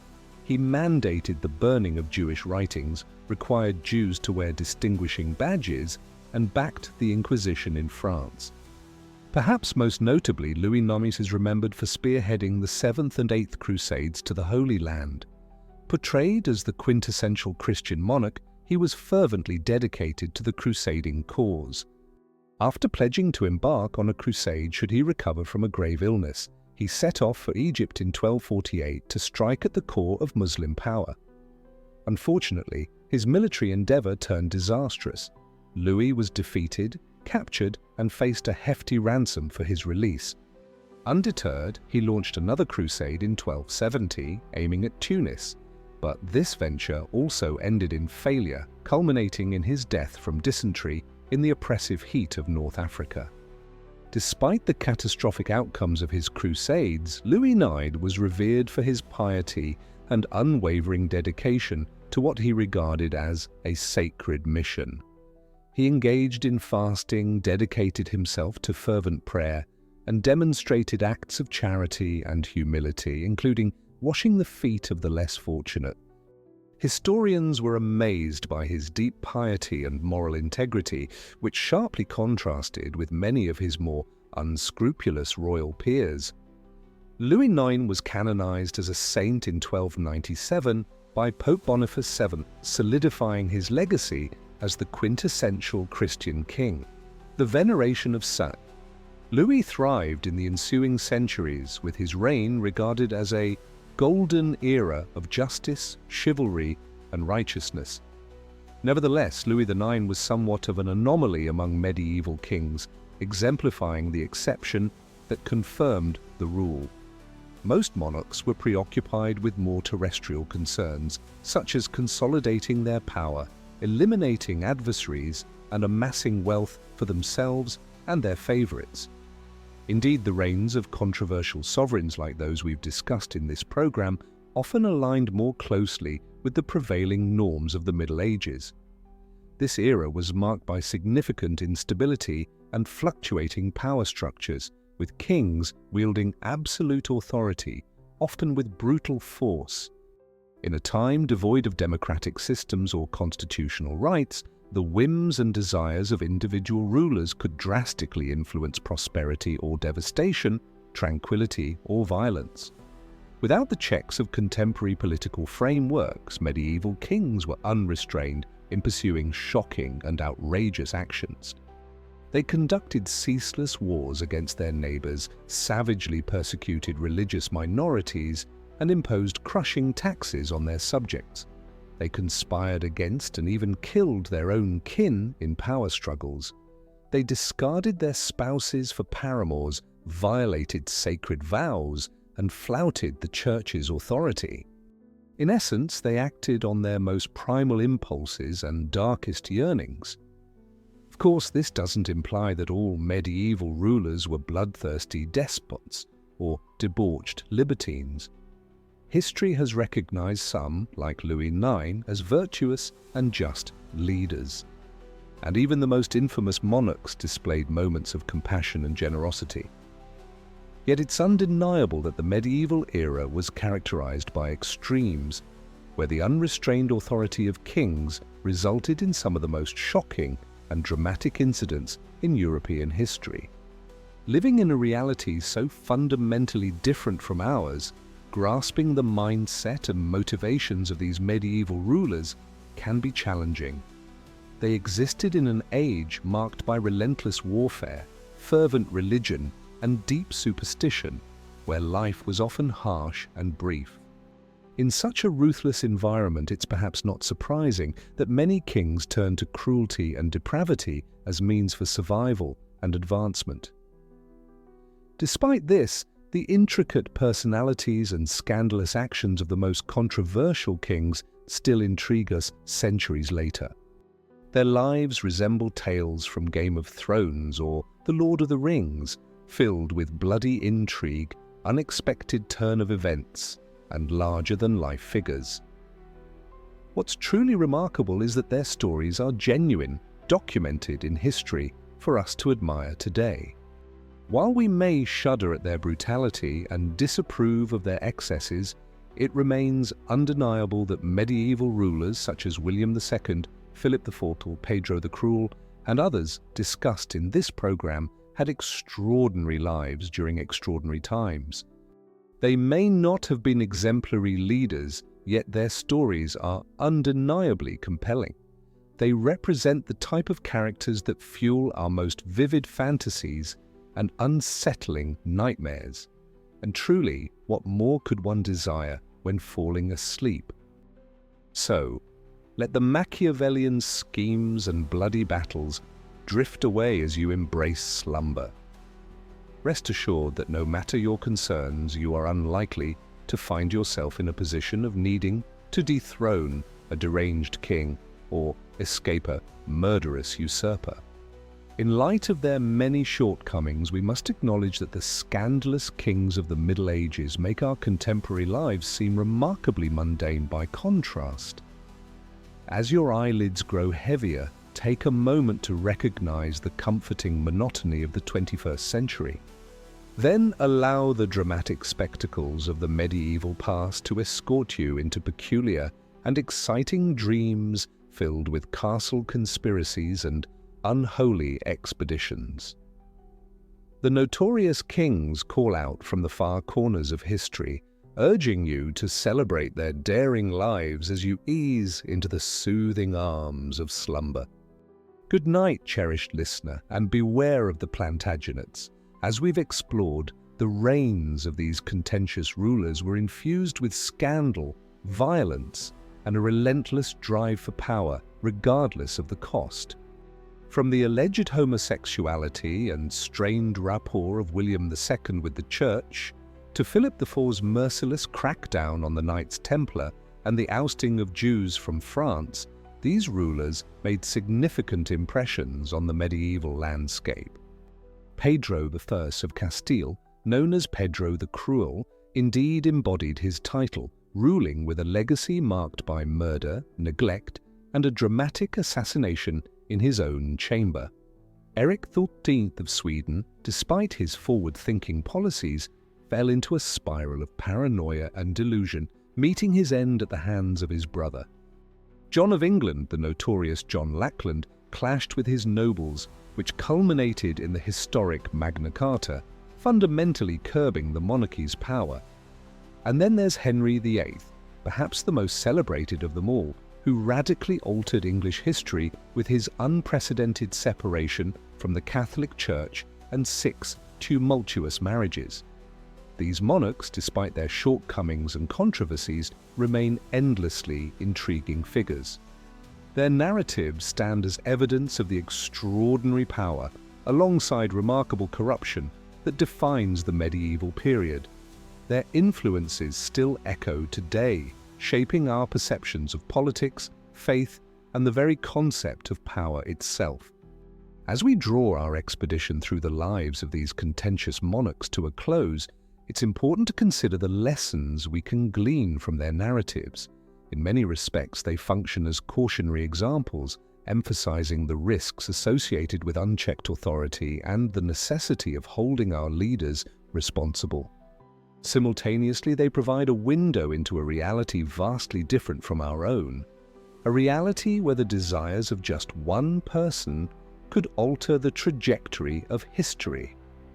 It's a realm that occasionally feels almost implausible, filled with stories of murder, betrayal, and extraordinary personalities. Yet this world continues to intrigue us long after their reigns have ended.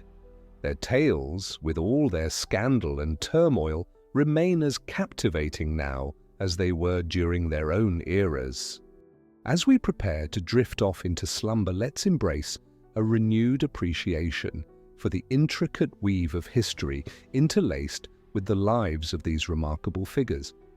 Let us keep in mind that even amidst the darkest periods, valuable lessons can be discovered and stories await to be shared. Thus, as we conclude our examination of the most controversial kings of medieval times, I encourage you to persist in your exploration of the enchanting past. If this video resonated with you, please like and subscribe to ensure you don't miss out on future episodes. Countless more narratives are eager to be uncovered, and many more characters are ready to be revealed. Until we meet again, sweet dreams.